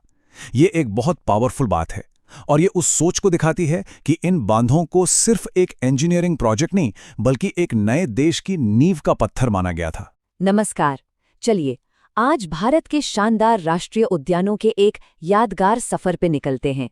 आज हम न सिर्फ भारत के कुछ सबसे मशहूर पार्कों की सैर करेंगे, बल्कि उन्हें हमेशा के लिए याद रखने के कुछ मज़ेदार तरीके भी जानेंगे। तो सबसे पहला सवाल यही उठता है कि भारत, जहाँ इतने तरह की संस्कृतियां हैं, वहाँ वनस्पतियों और जीवों का भी एक अनमोल खजाना है। तो आखिर भारत इस खजाने की रक्षा करता कैसे है? इसका जवाब छिपा है हमारे संरक्षित क्षेत्रों में। चलिए इस मामले में थोड़ा और गहरा उतरते हैं। अक्सर लोग wild life sanctuary, national park और बायोस्फीयर रिजर्व इन नामों में कंफ्यूज हो जाते हैं। तो आइए सबसे पहले इसी कंफ्यूजन को दूर करते हैं। देखिए, इन सभी को बनाने के पीछे का जो मूल मकसद है ना, वो एक ही है। ऐसे जानवर, पक्षी और पौधे जो खत्म होने की कगार पर हैं, उन्हें बचाना और उन्हें एक सुरक्षित माहौल देना। तो इन दोनों में आखिर फर्क क्या है? देखिए, वाइल्ड लाइफ सेंचुरी यानी वन्यजीव अभयारण्य में किसी एक खास प्रजाति पर ज्यादा ध्यान दिया जाता है, और यहाँ कुछ हद तक इंसानी गतिविधियां जैसे जानवरों को चराना या टूरिज्म अलाउड होती हैं। वहीं दूसरी तरफ एक नेशनल पार्क में उसके अंदर मौजूद हर एक जीव का संरक्षण किया जाता है, और यहाँ किसी भी तरह की इंसानी गतिविधि पर पूरी तरह पाबंदी होती है। अब बात करते हैं बायोस्फीयर रिजर्व की। इसे आप एक बहुत बहुत बड़े इलाके के तौर पर सोचिए, जहां पूरे के पूरे इकोसिस्टम को बचाया जाता है। और इसकी सबसे अनोखी बात पता है क्या है? इसमें सिर्फ पेड़ पौधे और जानवर ही नहीं, बल्कि वहां रहने वाले इंसान और उनकी पारंपरिक जीवन शैली भी शामिल होती है। देखिए, एक बायोस्फीयर रिजर्व को 3 हिस्सों में बांटा जाता है। सबसे अंदर वाला हिस्सा होता है कोर जोन, जहां कोई भी गतिविधि अलाउड नहीं होती, बिल्कुल नेशनल पार्क की तरह। उसके बाहर होता है बफर जोन, जहां रिसर्च और पढ़ाई जैसे कामों की इजाजत होती है। और फिर सबसे बाहर होता है ट्रांजिशन जोन, जहां इंसान रह भी सकते हैं और कुछ सीमित काम भी कर सकते हैं। चलिए अब कुछ मजेदार रिकॉर्ड्स पर नजर डालते हैं। भारत के नेशनल पार्क से जुड़े कुछ ऐसे फैक्ट्स जो आपको हैरान कर देंगे। जरा इस साल पर गौर कीजिए, 1936। ये वो साल है जब भारत का सबसे पहला नेशनल पार्क बना था। सोचिए, देश की आजादी से भी पहले। और ये था हेली नेशनल पार्क। हाँ, आज हम सब इसे एक दूसरे बहुत ही मशहूर नाम से जानते हैं, जिम कॉर्बेट नेशनल पार्क, जो उत्तराखंड में है। यही है भारत का पहला नेशनल पार्क। अब जरा इस आंकड़े को देखिए, 4,400 वर्ग किलोमीटर। ये है भारत के सबसे बड़े नेशनल पार्क का एरिया। पता है ये कितना विशाल है? कई छोटे छोटे शहर इसमें आराम से समा सकते हैं। और ये विशाल पार्क कोई और नहीं बल्कि लद्दाख का हिमिस नेशनल पार्क है। और हाँ, ये अपने शानदार स्नो लेपर्ड्स यानी हिम तेंदुओं के लिए दुनिया भर में मशहूर है। अच्छा, सबसे बड़े की बात हो गई, अब आते हैं सबसे छोटे पर। भारत के सबसे छोटे नेशनल पार्क का साइज जानते हैं कितना है? सिर्फ 0.03 वर्ग किलोमीटर। यकीन करना भी मुश्किल है ना? और ये नन्हा सा पार्क है अंडमान और निकोबार द्वीप समूह में, जिसका नाम है साउथ बटन नेशनल पार्क। देखिए, आकार में भले ही छोटा हो, पर इसका महत्व बहुत बड़ा है। अच्छा, एक सवाल, वो कौन सा राज्य है जहां सबसे ज्यादा नेशनल पार्क्स हैं? कोई अंदाजा? इसका जवाब है मध्य प्रदेश, जहां 1-2 नहीं बल्कि पूरे 11 नेशनल पार्क्स हैं। तो रिकॉर्ड से आगे बढ़कर अब भारत के कुछ खास राज्यों और उनके सबसे जरूरी पार्कों की यात्रा करते हैं, और यहीं से हमारी असली कहानी शुरू होती है। तो हमारी यात्रा की पहली मंजिल है राजाओं की धरती, राजस्थान। और यहाँ के पार्क भी इसके इतिहास की ही तरह एकदम शाही और शानदार हैं। यहाँ के जो 4 खास पार्क हैं, उनमें आते हैं सरिस्का, केवलादेव, रणथंबोर और डेजर्ट्स नेशनल पार्क। रणथंबोर और डेजर्ट, ये नाम तो खैर खुद ही बता देते हैं कि वो कहाँ हैं। तो अब आता है सबसे बड़ा सवाल, इतने सारे नाम, इतने सारे राज्य, इन्हें याद कैसे रखा जाए? फिक्र मत कीजिए, इसके लिए हमारे पास कुछ बहुत ही अनोखी तरकीबें हैं। राजस्थान के लिए बस ये एक लाइन याद रखिए, यहाँ सर का मतलब है सरिस्का और देव का मतलब है केवलादेव। और राजपूत राजा कहाँ से थे? राजस्थान से। तो बस हो गया ना याद, सरिस्का और केवलादेव दोनों राजस्थान में। है ना कमाल की ट्रिक? चलिए अब राजस्थान से सीधे चलते हैं देश के पूर्वोत्तर हिस्से में, असम की ओर। वो जगह जो एक सींग वाले गैंडे का घर है, यानी काजीरंगा। असम में 5 बहुत ही फेमस पार्क हैं, नाम सुनिए। मानस, नमेरी, काजीरंगा, डिब्रू सैखोवा और ओरांग, जिसे राजीव गांधी ओरांग नेशनल पार्क भी कहते हैं। और इन पांचों को याद रखने के लिए ये मजेदार लाइन है। देखिए, माना से मानस, मेरी से नमेरी, काजी से काजीरंगा, डिब्रू से डिब्रू सैखोवा और राजी से राजीव गांधी ओरांग नेशनल पार्क। बस एक लाइन और असम के सारे जरूरी पार्क याद। तो हमने अलग अलग पार्कों की सैर तो कर ली, पर अब जरा एक कदम पीछे हटकर ये देखते हैं कि ये सब मिलकर हमारे लिए कितने ज्यादा जरूरी हैं। आखिर ये पार्क इतने मायने क्यों रखते हैं? देखिए, ये सिर्फ जानवरों के घर नहीं है, ये पूरी दुनिया के पर्यावरण को बचाने के लिए जरूरी हैं। ये हिमस के स्नो लेपर्ड जैसी कई लुप्तप्राय प्रजातियों के लिए आखिरी उम्मीद की तरह हैं। और हाँ, ये आने वाली पीढ़ियों के लिए हमारी सबसे अनमोल प्राकृतिक विरासत है। काजीरंगा की तरह ये अविश्वसनीय बायोडायवर्सिटी के हॉटस्पॉट्स हैं। कभी सोचा है कि एक ऐसी कौन सी ताकत है जो 1 अरब से ज्यादा लोगों की जिंदगी, उनकी तकदीर और यहाँ तक कि उनकी संस्कृति को भी तय करती है? नहीं, ये कोई सेना या कोई साम्राज्य नहीं है, बल्कि मौसम का एक करिश्मा है। आज हम इसी महान भारतीय मानसून के पीछे छिपे विज्ञान की परतों को खोलेंगे। तो चलिए, इससे पहले कि हम मानसून की तेज हवाओं में खो जाएं, एक नजर डाल लेते हैं कि आज का हमारा सफर कैसा होने वाला है।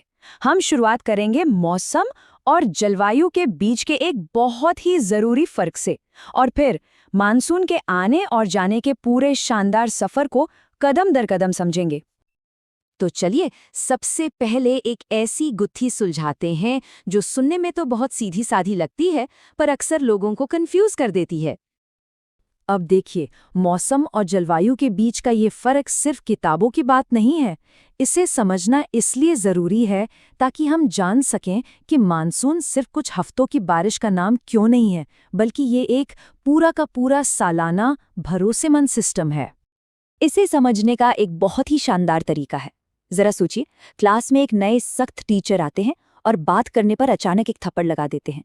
ये जो अचानक हुआ, ये है मौसम, अप्रत्याशित और बस एक पल का।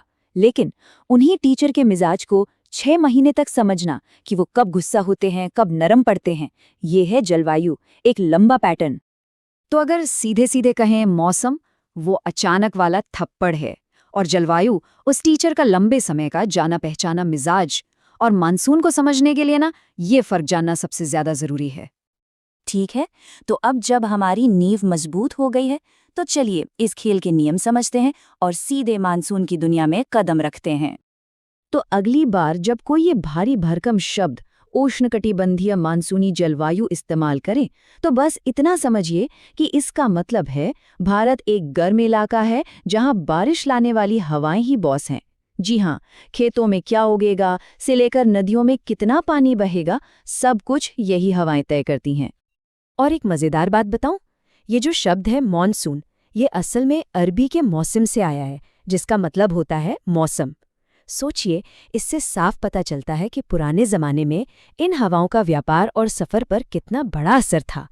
ये सिर्फ हवाएं नहीं है, ये तो एक ऐसा इंजन है जो हर साल अपनी दिशा पलट लेता है। ओके, अब ये थोड़ा सा टेक्निकल लग सकता है, पर है बहुत ही आसान। इन 3 नियमों को ना मानसून का यूजर मैनुअल समझ लीजिए। पहला नियम, हवा हमेशा ज्यादा दबाव मतलब हाई प्रेशर वाली जगह से कम दबाव यानी लो प्रेशर वाली जगह की तरफ भागती है। सिंपल। दूसरा नियम, फेरल का नियम।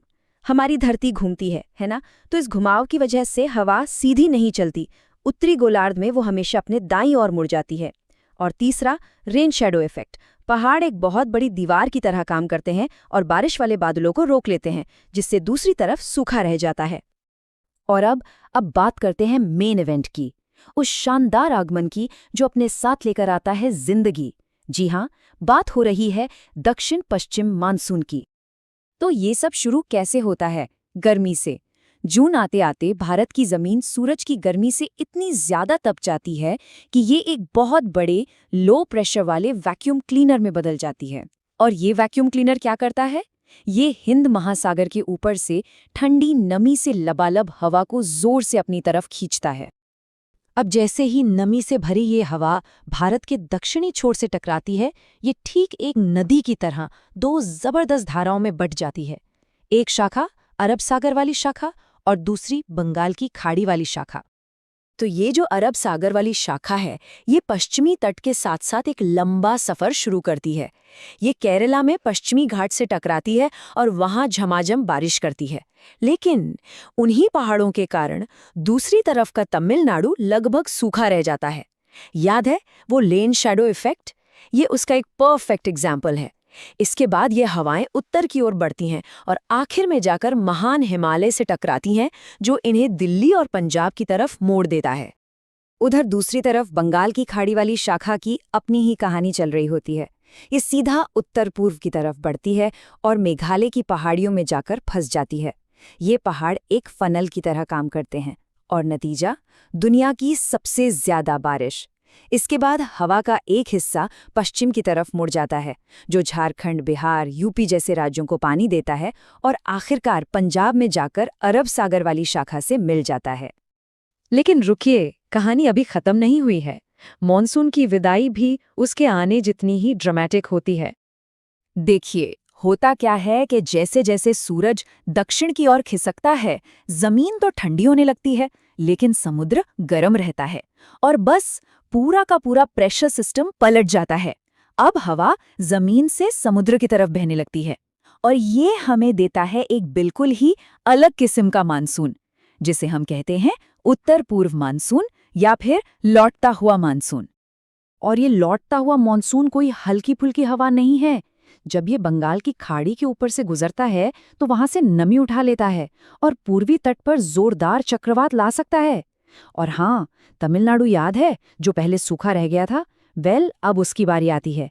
यही लौटता हुआ मॉनसून उसे वो बारिश देता है जिसका उसे इंतजार था।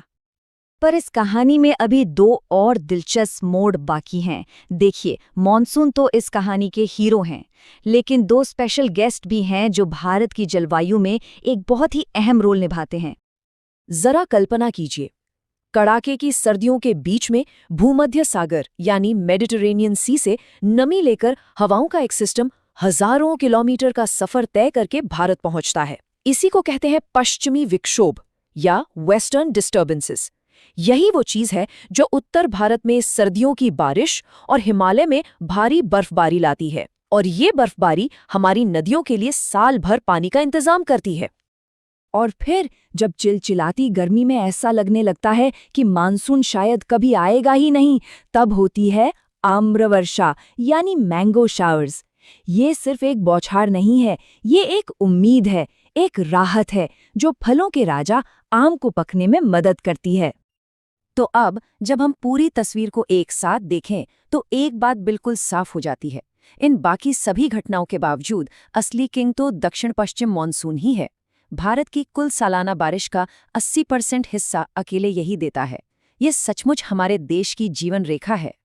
तो आखिर में भारत की जलवायु की पूरी कहानी सिर्फ एक नंबर के इर्द गिर्द घूमती है। दो ताकतवर, एक दूसरे के बिल्कुल उलट मॉनसून सिस्टम, एक जो आता है और एक जो लौटता है, और यही दोनों मिलकर हर साल 1 अरब से ज्यादा लोगों की जिंदगी की धुन तय करते हैं। नमस्कार, आज बात करते हैं भारतीय कृषि की, एक ऐसा सेक्टर जो सचमुच हमारे देश की रीढ़ की हड्डी है। आखिर ऐसा क्यों कहा जाता है? चलिए इसी को समझते हैं। शुरुआत करते हैं इस एक जबरदस्त आंकड़े से, 55%।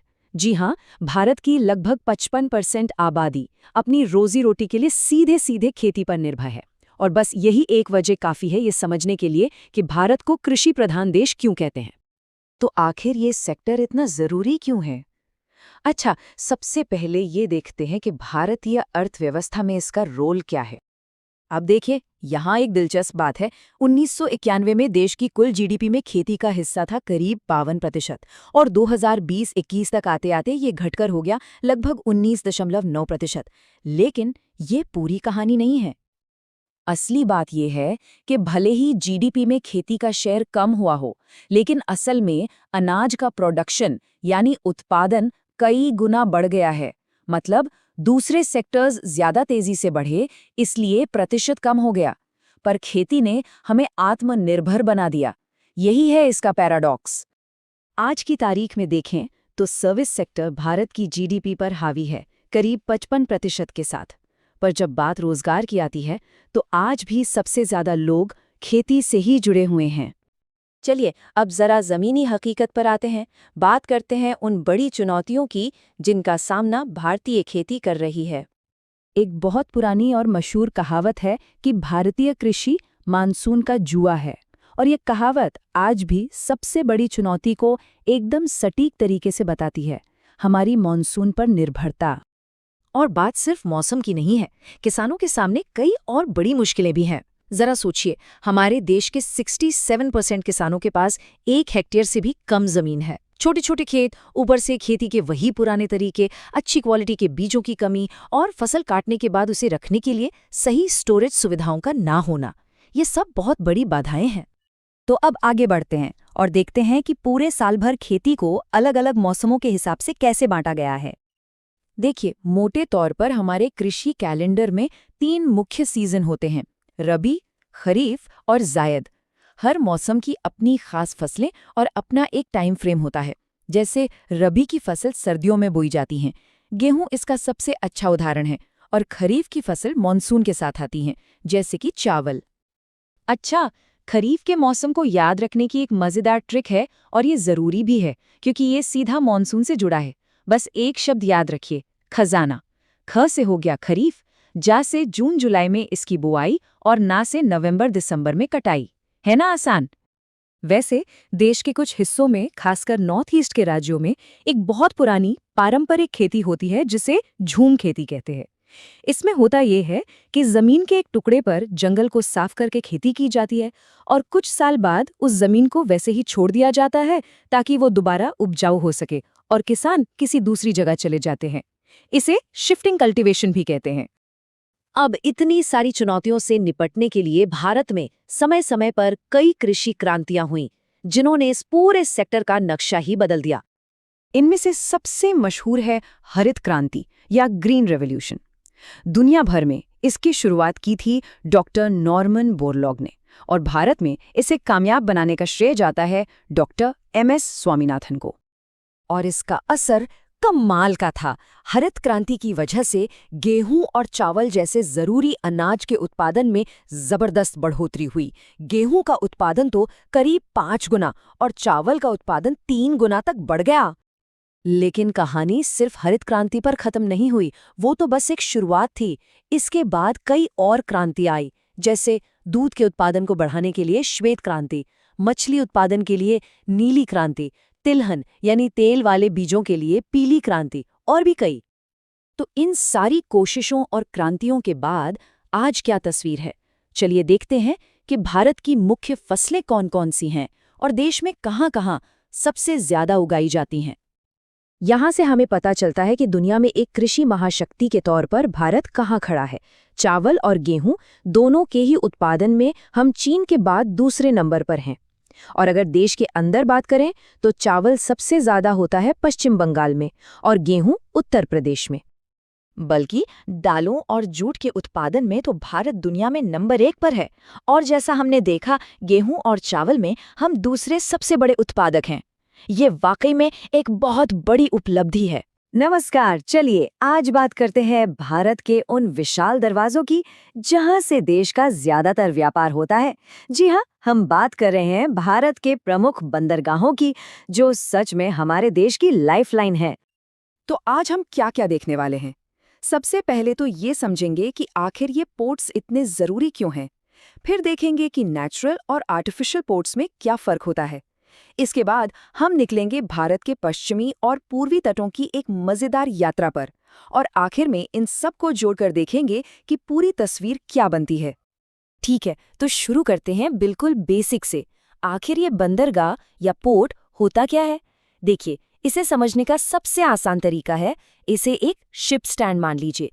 बिल्कुल वैसे ही जैसे बस के लिए बस स्टैंड होता है या ट्रेन के लिए रेलवे स्टेशन, वैसे ही ये बड़े बड़े समुद्री जहाज़ों के लिए एक स्टैंड है जहां सामान उतारा जाता है और चढ़ाया जाता है। कितना आसान है ना? वैसे तो भारत में 200 से भी ज्यादा छोटे मोटे बंदरगाह हैं, लेकिन देश के पूरे समुद्री व्यापार की जो रीढ़ की हड्डी है ना, वो है सिर्फ 13 प्रमुख बंदरगाह, और आज हमारा पूरा फोकस इन्हीं 13 पर रहने वाला है। तो इस टूर पर निकलने से पहले एक बहुत ज़रूरी बात समझ लेते हैं। ये जो हम कहते हैं ना कि कोई पोर्ट नेचुरल है और कोई आर्टिफिशियल, इसका मतलब क्या होता है? देखिए, दोनों में एक बड़ा ही मज़ेदार फ़र्क है। नेचुरल पोर्ट्स वहाँ बनते हैं जहाँ समंदर का किनारा मतलब तटरेखा कुदरती तौर पर अंदर की तरफ धसी हुई या कटी फटी होती है। इससे क्या होता है कि जहाज़ों को तेज़ लहरों और हवाओं से एक नेचुरल प्रोटेक्शन मिल जाती है। वहीं दूसरी तरफ आर्टिफिशियल पोर्ट्स को इंसानों को बनाना पड़ता है, खासकर उन जगहों पर जहाँ ऐसी कोई कुदरती सुरक्षा नहीं होती। यहाँ पर क्या करते हैं कि कंक्रीट की बड़ी बड़ी दीवारें बनाकर समंदर की लहरों को रोका जाता है और जहाज़ों के लिए एक शांत और सेफ जगह बनाई जाती है। तो चलिए अब अपनी वर्चुअल यात्रा शुरू की जाए। सबसे पहले चलते हैं भारत के पश्चिमी तट पर। हम गुजरात से शुरू करेंगे और नीचे केरल तक जाएंगे। हमारा पहला स्टॉप है गुजरात का कांडला पोर्ट, जिसे अब दीनदयाल पोर्ट के नाम से जाना जाता है। पता है, इसकी कहानी सीधे सीधे भारत के विभाजन से जुड़ी है। आज़ादी से पहले इस पूरे इलाके का ट्रेड कराची पोर्ट से होता था, लेकिन बंटवारे के बाद कराची तो चला गया पाकिस्तान में, तो फिर उसकी कमी पूरी करने के लिए बहुत तेजी से कांडला पोर्ट को तैयार किया गया। चलिए गुजरात से आगे बढ़ते हैं और पहुंचते हैं महाराष्ट्र के मुंबई पोर्ट। ये है पोर्ट्स का बिग बॉस। जी हाँ, ये भारत का सबसे बड़ा पोर्ट है और मजे की बात यह है कि ये एक नेचुरल हार्बर है, मतलब कुदरती तौर पर बना हुआ। देश का सबसे ज्यादा मतलब हाईएस्ट वॉल्यूम ट्रेड यहीं से होता है। और क्योंकि यहाँ से इतना ज्यादा ट्रेड होता है, इसीलिए मुंबई पोर्ट को एक खास नाम मिला है, भारत का प्रवेश द्वार या गेटवे ऑफ इंडिया। सोचने वाली बात है, दुनिया भर से आने वाला ज्यादातर सामान इसी दरवाजे से हमारे देश में आता है। अब देखिए, मुंबई पोर्ट इतना बड़ा और बिजी था कि उसमें लोड बहुत ज्यादा हो गया था। तो इस प्रेशर को कम करने के लिए ठीक पास में ही एक नया और एकदम मॉडर्न पोर्ट बनाया गया। इसका नाम है न्हावा शेवा, जिसे जवाहरलाल नेहरू पोर्ट या JNPT भी कहते हैं। और हाँ, ये एक आर्टिफिशियल पोर्ट है जिसे खास तौर पर मुंबई पोर्ट की मदद के लिए ही बनाया गया था। चलिए अब थोड़ा और दक्षिण की ओर चलते हैं और पहुंचते हैं खूबसूरत गोवा। यहाँ है मोरमुगांव पोर्ट। इसकी लोकेशन बड़ी खास है। ये जुआरी नदी के मुहाने पर बना है। ये पोर्ट आयरन ओर यानी लौह अयस्क के एक्सपोर्ट के लिए बहुत ही जरूरी है। खासकर ईरान को यहीं से काफी माल भेजा जाता है। अपने वेस्ट कोस्ट टूर के आखिरी हिस्से में हमारे 2 और स्टॉप हैं। पहले आता है कर्नाटक का न्यू मैंगलोर पोर्ट, जो कर्नाटक के लिए ट्रेड का मेन गेटवे है। और फिर हम अपनी इस पश्चिमी यात्रा को खत्म करते हैं केरल के कोची पोर्ट पर। कोची तो मसालों और समुद्री चीजों के व्यापार के लिए सदियों से मशहूर रहा है। तो वेस्ट कोस्ट तो हमने घूम लिया, अब बारी है गाड़ी को दूसरी तरफ मोड़ने की। चलिए अब चलते हैं भारत के पूर्वी तट पर। पश्चिम बंगाल से शुरू करेंगे और नीचे तमिलनाडु तक जाएंगे। यहाँ सबसे पहले बात करते हैं कोलकाता हल्दिया पोर्ट की। ये असल में एक टीम की तरह काम करते हैं। देखिए, जो कोलकाता पोर्ट है वो हुगली नदी पर बना एक रिवर पोर्ट है। यहाँ एक बड़ी दिक्कत है, नदी अपने साथ बहुत सारी मिट्टी और गाद मतलब सिल्ट ले आती है जो जमा होती रहती है। तो इसी प्रॉब्लम को सॉल्व करने और कोलकाता की मदद करने के लिए आगे समंदर के किनारे पर हल्दिया पोर्ट बनाया गया। हल्दिया ज्यादा गहरा है और एक तरह से कोलकाता के असिस्टेंट का काम करता है। अब आते हैं उड़ीसा। यहाँ है पारादीप पोर्ट। इसका एक ही मेन काम है, झारखंड और उड़ीसा की खादानों से निकले आयरन ओर को एक्सपोर्ट करना। और जानते हैं इसका एक बहुत बड़ा कस्टमर कौन है? जापान। जापान को जाने वाला ज्यादातर आयरन ओर यहीं से लोड होता है। इसके बाद है आंध्र प्रदेश का विशाखापट्टनम पोर्ट। और इसकी खास बात यह है कि ये भारत का सबसे गहरा यानी डीपेस्ट पोर्ट है और ये कुदरती तौर पर भी बहुत सेफ है। जानते हैं क्यों? क्योंकि इसके पास डॉल्फिन नोज नाम की एक बड़ी सी पहाड़ी है जो इसे तेज तूफानों और लहरों से एक शील्ड की तरह बचाती है। अब बारी है तमिलनाडु के चेन्नई पोर्ट की। ये अपने आप में एक लैंडमार्क है। ये भारत का सबसे पुराना आर्टिफिशियल पोर्ट है। सोचिए, उस जमाने की इंजीनियरिंग का कितना शानदार नमूना होगा ये। आज भी ये पूर्वी तट के सबसे बिजी और जरूरी पोर्ट्स में से एक है। हमारी यात्रा अभी तमिलनाडु में ही है और एक मजेदार फैक्ट ये है कि तमिलनाडु भारत का इकलौता ऐसा राज्य है जहां एक नहीं, 2 नहीं, बल्कि 3 मेजर पोर्ट्स हैं। चेन्नई की मदद के लिए एन्नोर पोर्ट बनाया गया और फिर और दक्षिण में है तूतीकोरिन पोर्ट। इसकी एक बड़ी ही अनोखी बात है, ये मन्नार की खाड़ी में है और ज्यादा गहरा नहीं है। इस वजह से बड़े जहाज एकदम किनारे तक नहीं आ पाते, उन्हें किनारे से करीब 5 किलोमीटर दूर समंदर में ही रुकना पड़ता है। तो हमने भारत की मुख्य जमीन के सारे 12 पोर्ट्स कवर कर लिए हैं। लेकिन रुकिए, लिस्ट अभी पूरी नहीं हुई है। अपने आखिरी पड़ाव के लिए हमें मेनलैंड से थोड़ा दूर जाना होगा। और ये रहा हमारा 13वां और आखिरी मेजर पोर्ट, पोर्ट ब्लेयर। ये अंडमान और निकोबार आइलैंड्स में है। बंगाल की खाड़ी में इसकी लोकेशन इतनी स्ट्रेटेजिक है कि ये भारत के लिए बहुत बहुत ज्यादा जरूरी हो जाता है। तो ये था हमारा पूरे भारत के मेजर पोर्ट्स का टूर। अब इन सभी अलग अलग डॉट्स को जोड़ते हैं और देखते हैं कि फाइनल तस्वीर कैसी दिखती है। तो सवाल ये है कि जब हम इन सभी 13 पोर्ट्स को एक साथ भारत के नक्शे पर देखते हैं तो हमें क्या पता चलता है? देखिए, ये पूरी तस्वीर हमें कुछ बहुत खास बातें बताती है। पहली चीज है बैलेंस, एकदम परफेक्ट। 6 पोर्ट्स वेस्ट कोस्ट पर, 6 ईस्ट कोस्ट पर और एक हमारा आइलैंड गेटवे। दूसरी बात, ये नेचर और इंजीनियरिंग का एक बेहतरीन कॉम्बिनेशन है। हमारे पास बड़े बड़े नेचुरल पोर्ट्स भी हैं, तो वहीं एकदम मॉडर्न आर्टिफिशियल पोर्ट्स भी। और तीसरी और सबसे जरूरी बात, हर पोर्ट का एक खास काम है। कोई जनरल ट्रेड संभालता है तो कोई सिर्फ आयरन ओर जैसे खास सामान को दुनिया तक पहुंचाने का काम करता है। नमस्कार। कभी सोचा है कि हमारे पैरों के नीचे इस जमीन की गहराइयों में कौन से अनमोल खजाने छिपे हुए हैं? आज हम भारत की इसी जमीनी दौलत के रहस्यों से पर्दा उठाने वाले हैं। तो सवाल यही है कि भारत का वो असली खजाना क्या है जो धरती के नीचे दबा है? चलिए इस सवाल का जवाब ढूंढने के लिए एक बड़े ही दिलचस्प सफर पर निकलते हैं। अच्छा, आगे बढ़ने से पहले एक छोटी सी पर बहुत जरूरी बात समझ लेते हैं। ये 2 शब्द हैं, खनिज और अयस्क। देखिए, हर चट्टान एक तरह का खनिज ही है, लेकिन जब किसी खनिज से कोई धातु निकालना फायदेमंद हो जाता है, मतलब प्रॉफिटेबल हो जाता है, तब उसे अयस्क कहते हैं। बस इतना सा ही फर्क है, लेकिन ये जानना बहुत जरूरी है। तो चलिए सबसे पहले देखते हैं कि भारत में खनिज उत्पादन की इस दौड़ में कौन से राज्य सबसे आगे हैं।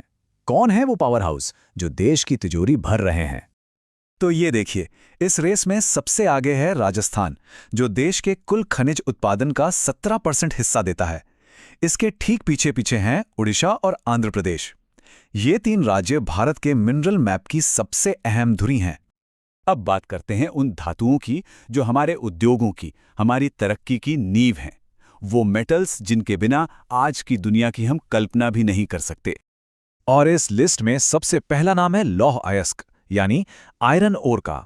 भारत दुनिया में इसका चौथा सबसे बड़ा उत्पादक है और इसमें सबसे बड़ा योगदान है उड़ीसा का। छत्तीसगढ़ की बैलाडीला और कर्नाटक की कुद्रेमुख खदानें।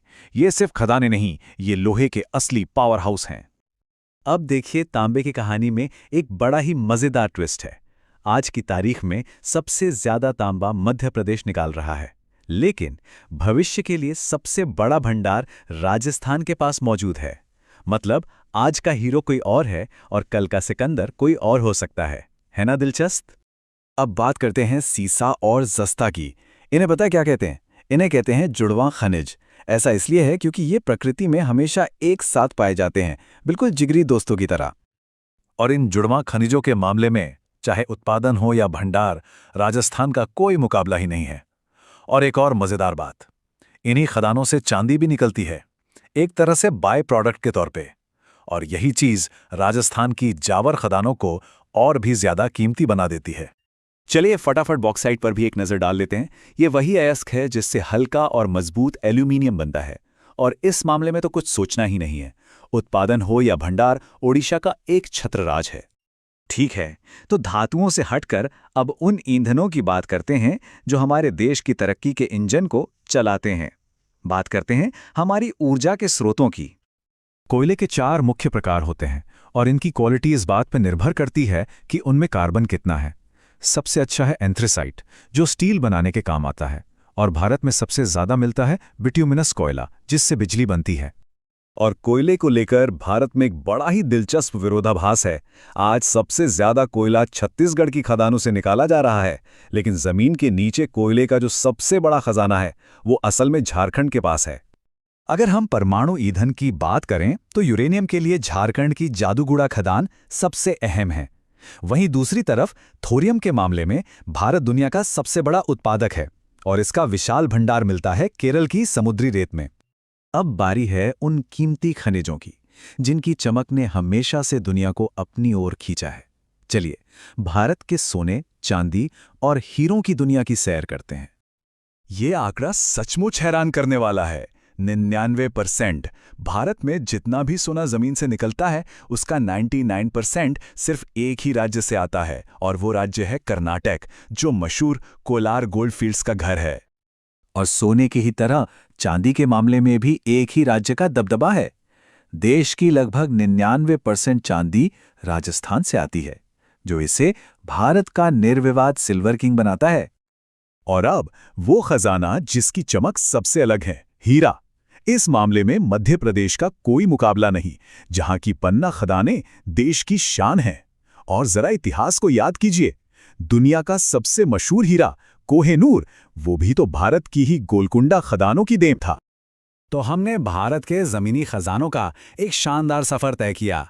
अब आखिर में चलिए मुख्य बातों को एक बार फिर से दोहराते हैं और इन संसाधनों के महत्व पर एक नज़र डालते हैं। तो चलिए एक बार फटाफट से दोहरा लेते हैं ताकि ये दिमाग में बैठ जाए। जब बात सोने की हो तो जहन में कर्नाटक आना चाहिए, हीरो के लिए मध्य प्रदेश, देश के लिए जरूरी लौह अयस्क के लिए ओडिशा, चांदी और उसके जुड़वा दोस्तों सीसा और जस्ता के लिए राजस्थान, और हाँ, कोयले का सबसे बड़ा खजाना वो झारखंड के पास है। नमस्कार। आज बात करते हैं भारत की इंडस्ट्रियल रेवोल्यूशन की, मतलब उस कहानी की कि कैसे एक देश ने बिल्कुल स्क्रैच से अपनी एक औद्योगिक पहचान बनाई। सोचिए, एक देश अपनी इकोनॉमिक आइडेंटिटी, अपनी पहचान कैसे बनाता है, वो भी तब जब शुरुआत करने के लिए कुछ खास हो ही नहीं। ये कहानी सिर्फ फैक्ट्रियों की नहीं है, ये कहानी है सपनों की, बड़े बड़े इरादों की। तो चलिए सबसे पहले एकदम बेसिक से शुरू करते हैं। ये इंडस्ट्री या उद्योग होता क्या है? सीधी सी भाषा में कहें तो कच्चे माल को, मतलब रॉ मटेरियल को, किसी कीमती बिकने लायक चीज में बदलना। जैसे मान लीजिए गन्ने से चीनी बनाना। बस यही छोटा सा आइडिया है जो किसी भी देश की इकोनॉमी की जान होता है। तो सवाल ये है कि भारत की ये जो इतनी बड़ी इंडस्ट्रियल जर्नी है, इसकी शुरुआत हुई कहाँ से? देखिए, इसकी नींव रखी गई कुछ बहुत बड़े पॉलिसी चेंजेस से, ऐसे बदलाव जिन्होंने भारत की इकोनॉमिक डेस्टिनी को आप कह सकते हैं हमेशा के लिए बदल कर रख दिया। आज़ादी के ठीक बाद 1948 में आई पहली इंडस्ट्रियल पॉलिसी, फिर 1956 में दूसरी, पर असली गेम चेंजर, वो मोड़ जिसने सब कुछ बदल दिया, वो आया 1991 में। इस साल ने तो इंडियन इंडस्ट्री का पूरा नक्शा ही बदल दिया। अच्छा, 1991 के इन रिफॉर्म्स को बड़े प्यार से LPG कहा जाता है। अब ये LPG क्या है? L यानी लिबरलाइजेशन, मतलब इंडस्ट्रीज पर जो ढेर सारे कानूनी बंधन थे, नियम कानून थे, उन्हें ढीला किया गया। P यानी प्राइवेटाइजेशन, मतलब प्राइवेट कंपनियों को भी अब मैदान में उतरने का मौका मिला। और G यानी ग्लोबलाइजेशन, इसका मतलब था भारत के दरवाजे दुनिया के लिए खोल देना, विदेशी व्यापार और इन्वेस्टमेंट के लिए। अब देखिए, किसी भी इंडस्ट्रियल देश की रीढ़ की हड्डी होती है उसका आयरन एंड स्टील इंडस्ट्री, है ना? ये वो फाउंडेशन है जिस पर तरक्की की पूरी बिल्डिंग खड़ी होती है। तो चलिए देखते हैं कि भारत ने अपनी ये बुनियाद कैसे रखी। इसकी कहानी शुरू होती है 1874 में, पश्चिम बंगाल के कुल्टी से। यहीं पर देश का पहला आयरन वर्क्स लगाने की कोशिश हुई थी। हाँ, ये बात और है कि पैसों की कमी की वजह से ये कोशिश कामयाब नहीं हो पाई, पर एक चिंगारी तो लग ही चुकी थी। और फिर साल आया 1907, एक हिस्टोरिकल मोमेंट। जमशेदजी टाटा ने साक्षी में, जिसे आज हम सब जमशेदपुर के नाम से जानते हैं, टिस्को की नींव रखी, Tata iron and steel company. ये सिर्फ एक फैक्ट्री नहीं थी, ये आत्मनिर्भर भारत के एक बहुत बड़े सपने का सिंबल था। अच्छा, 1907 को याद रखने का एक बड़ा मजेदार तरीका बताऊं। जमशेदपुर कहाँ है? झारखंड में। और झारखंड का नाम सुनते ही किसका चेहरा सामने आता है? बिल्कुल सही, MS धोनी। उनकी जर्सी का नंबर क्या है? 7। और टिस्को कब बना? 1907 में। है ना आसान? आज़ादी के बाद तो भारत ने इस काम में और तेजी दिखाई। सेकेंड 5 ईयर प्लान के दौरान कई बड़े बड़े स्टील प्लांट्स लगे और इसमें हमें इंटरनेशनल हेल्प भी मिली। जैसे भिलाई और बोकारो प्लांट बने सोवियत यूनियन यानी आज के रूस की मदद से। दुर्गापुर में ब्रिटेन ने मदद की और राउरकेला में जर्मनी ने। इसको याद रखने की भी एक बड़ी मजेदार ट्रिक है। कहते हैं ना, रूस ने भारत की भले और बेकार दोनों समय में मदद की, तो भला से याद रखिए भिलाई और बेकार से बोकारो। इन दोनों में रूस ने मदद की थी। और दुर्गापुर का क्या? दुर्गापुर में आता है नाम दुर्गा। देवी दुर्गा के 10 हाथ होते हैं। और मदद किसने की? ब्रिटेन ने। ब्रिटेन में क्या आता है? 10।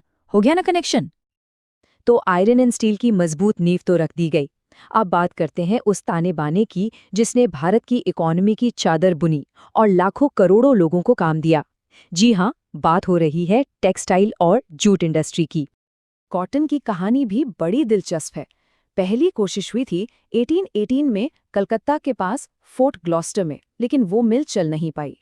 फिर आई असली सफलता। साल था 1854 और जगह थी मुंबई, जहां भारत की पहली सक्सेसफुल मॉडर्न कॉटन मिल शुरू हुई। मुंबई की इसी कामयाबी ने उसे कैपिटल ऑफ कॉटन टेक्सटाइल्स का खिताब दिला दिया। और सिर्फ मुंबई ही क्यों, भारत के कई शहरों को कपड़ा उद्योग की वजह से खास नाम मिले। जैसे उत्तर भारत का मैनचेस्टर कहा गया कानपुर को, दक्षिण का मैनचेस्टर बना कोयम्बटूर, और अहमदाबाद को तो भारत का बॉस्टन कहा जाने लगा। अब आते हैं जूट पर, जिसे गोल्डन फाइबर भी कहते हैं। और ये नाम ऐसे ही नहीं मिला। आज भारत दुनिया में जूट का नंबर 1 प्रोड्यूसर है। ये दिखाता है कि ये इंडस्ट्री कितनी जरूरी है। और भारत में पहली जूट फैक्ट्री लगी थी 1855 में। कलकत्ता के पास ही एक जगह है रिशरा।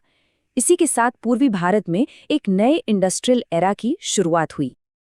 अच्छा, फैक्ट्रीज तो लग गईं, पर पूरे देश को जोड़ने के लिए, इसका इंफ्रास्ट्रक्चर मजबूत करने के लिए भी तो कुछ चाहिए था। यहाँ पर एंट्री होती है सीमेंट, रेल्स और ऐसी ही दूसरी इंडस्ट्रीज की। देश को बनाना था तो सीमेंट तो चाहिए ही था। पहला सीमेंट प्लांट लगाने की कोशिश हुई 1904 में मद्रास में।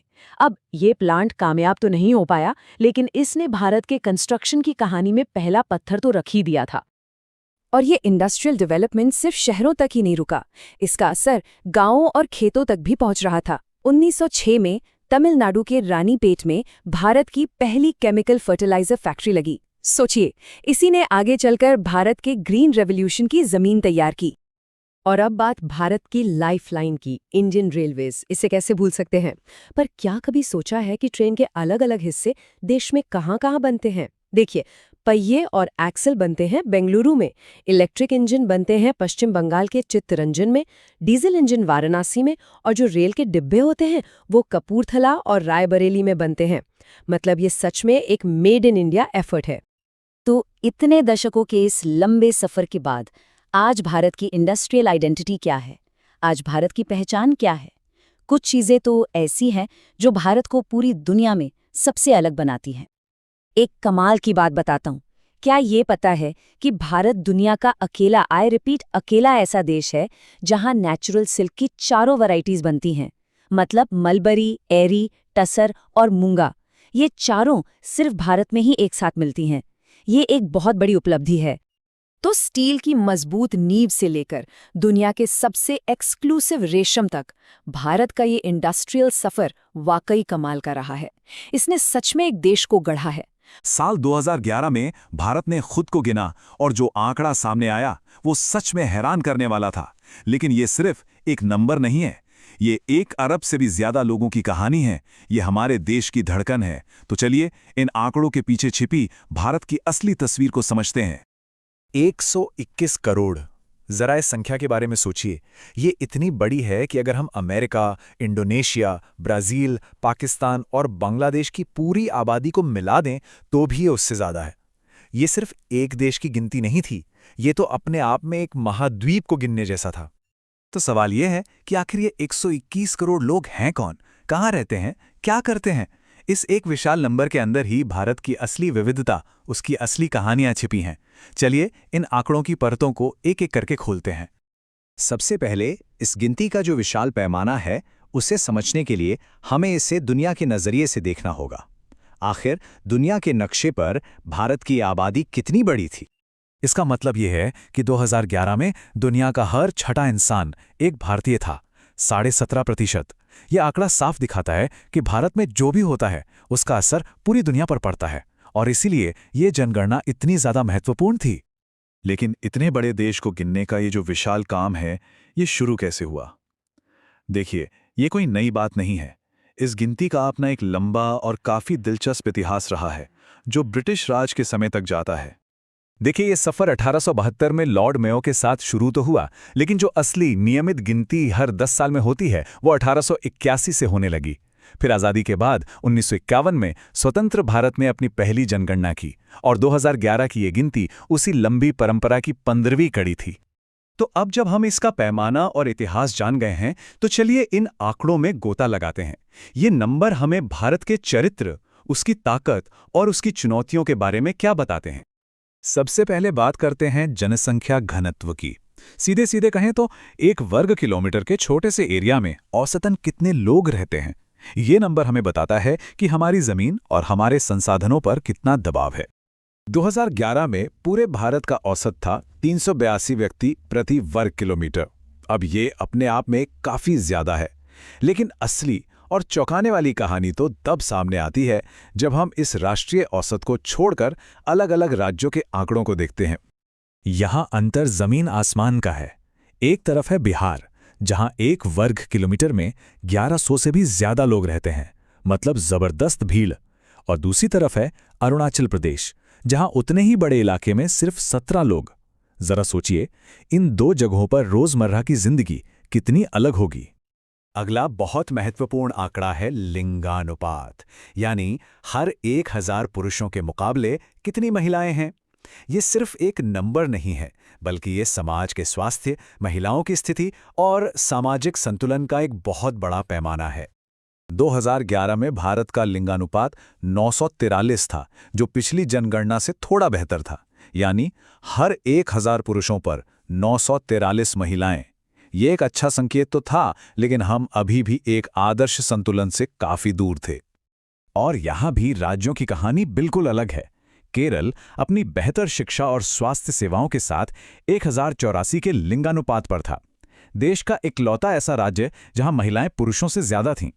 वहीं दूसरी तरफ हरियाणा 879 के आंकड़े के साथ कुछ गहरी सामाजिक चुनौतियों की ओर इशारा कर रहा था। अब बात करते हैं साक्षरता की।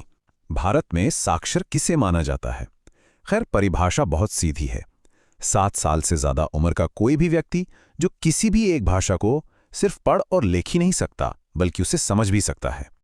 2011 में भारत की लगभग 3/4 आबादी यानी 74% साक्षर थी। अगर सोचें कि आज़ादी के समय ये आंकड़ा सिर्फ 18% था, तो ये दिखाता है कि देश ने कितनी लंबी और शानदार छलांग लगाई है।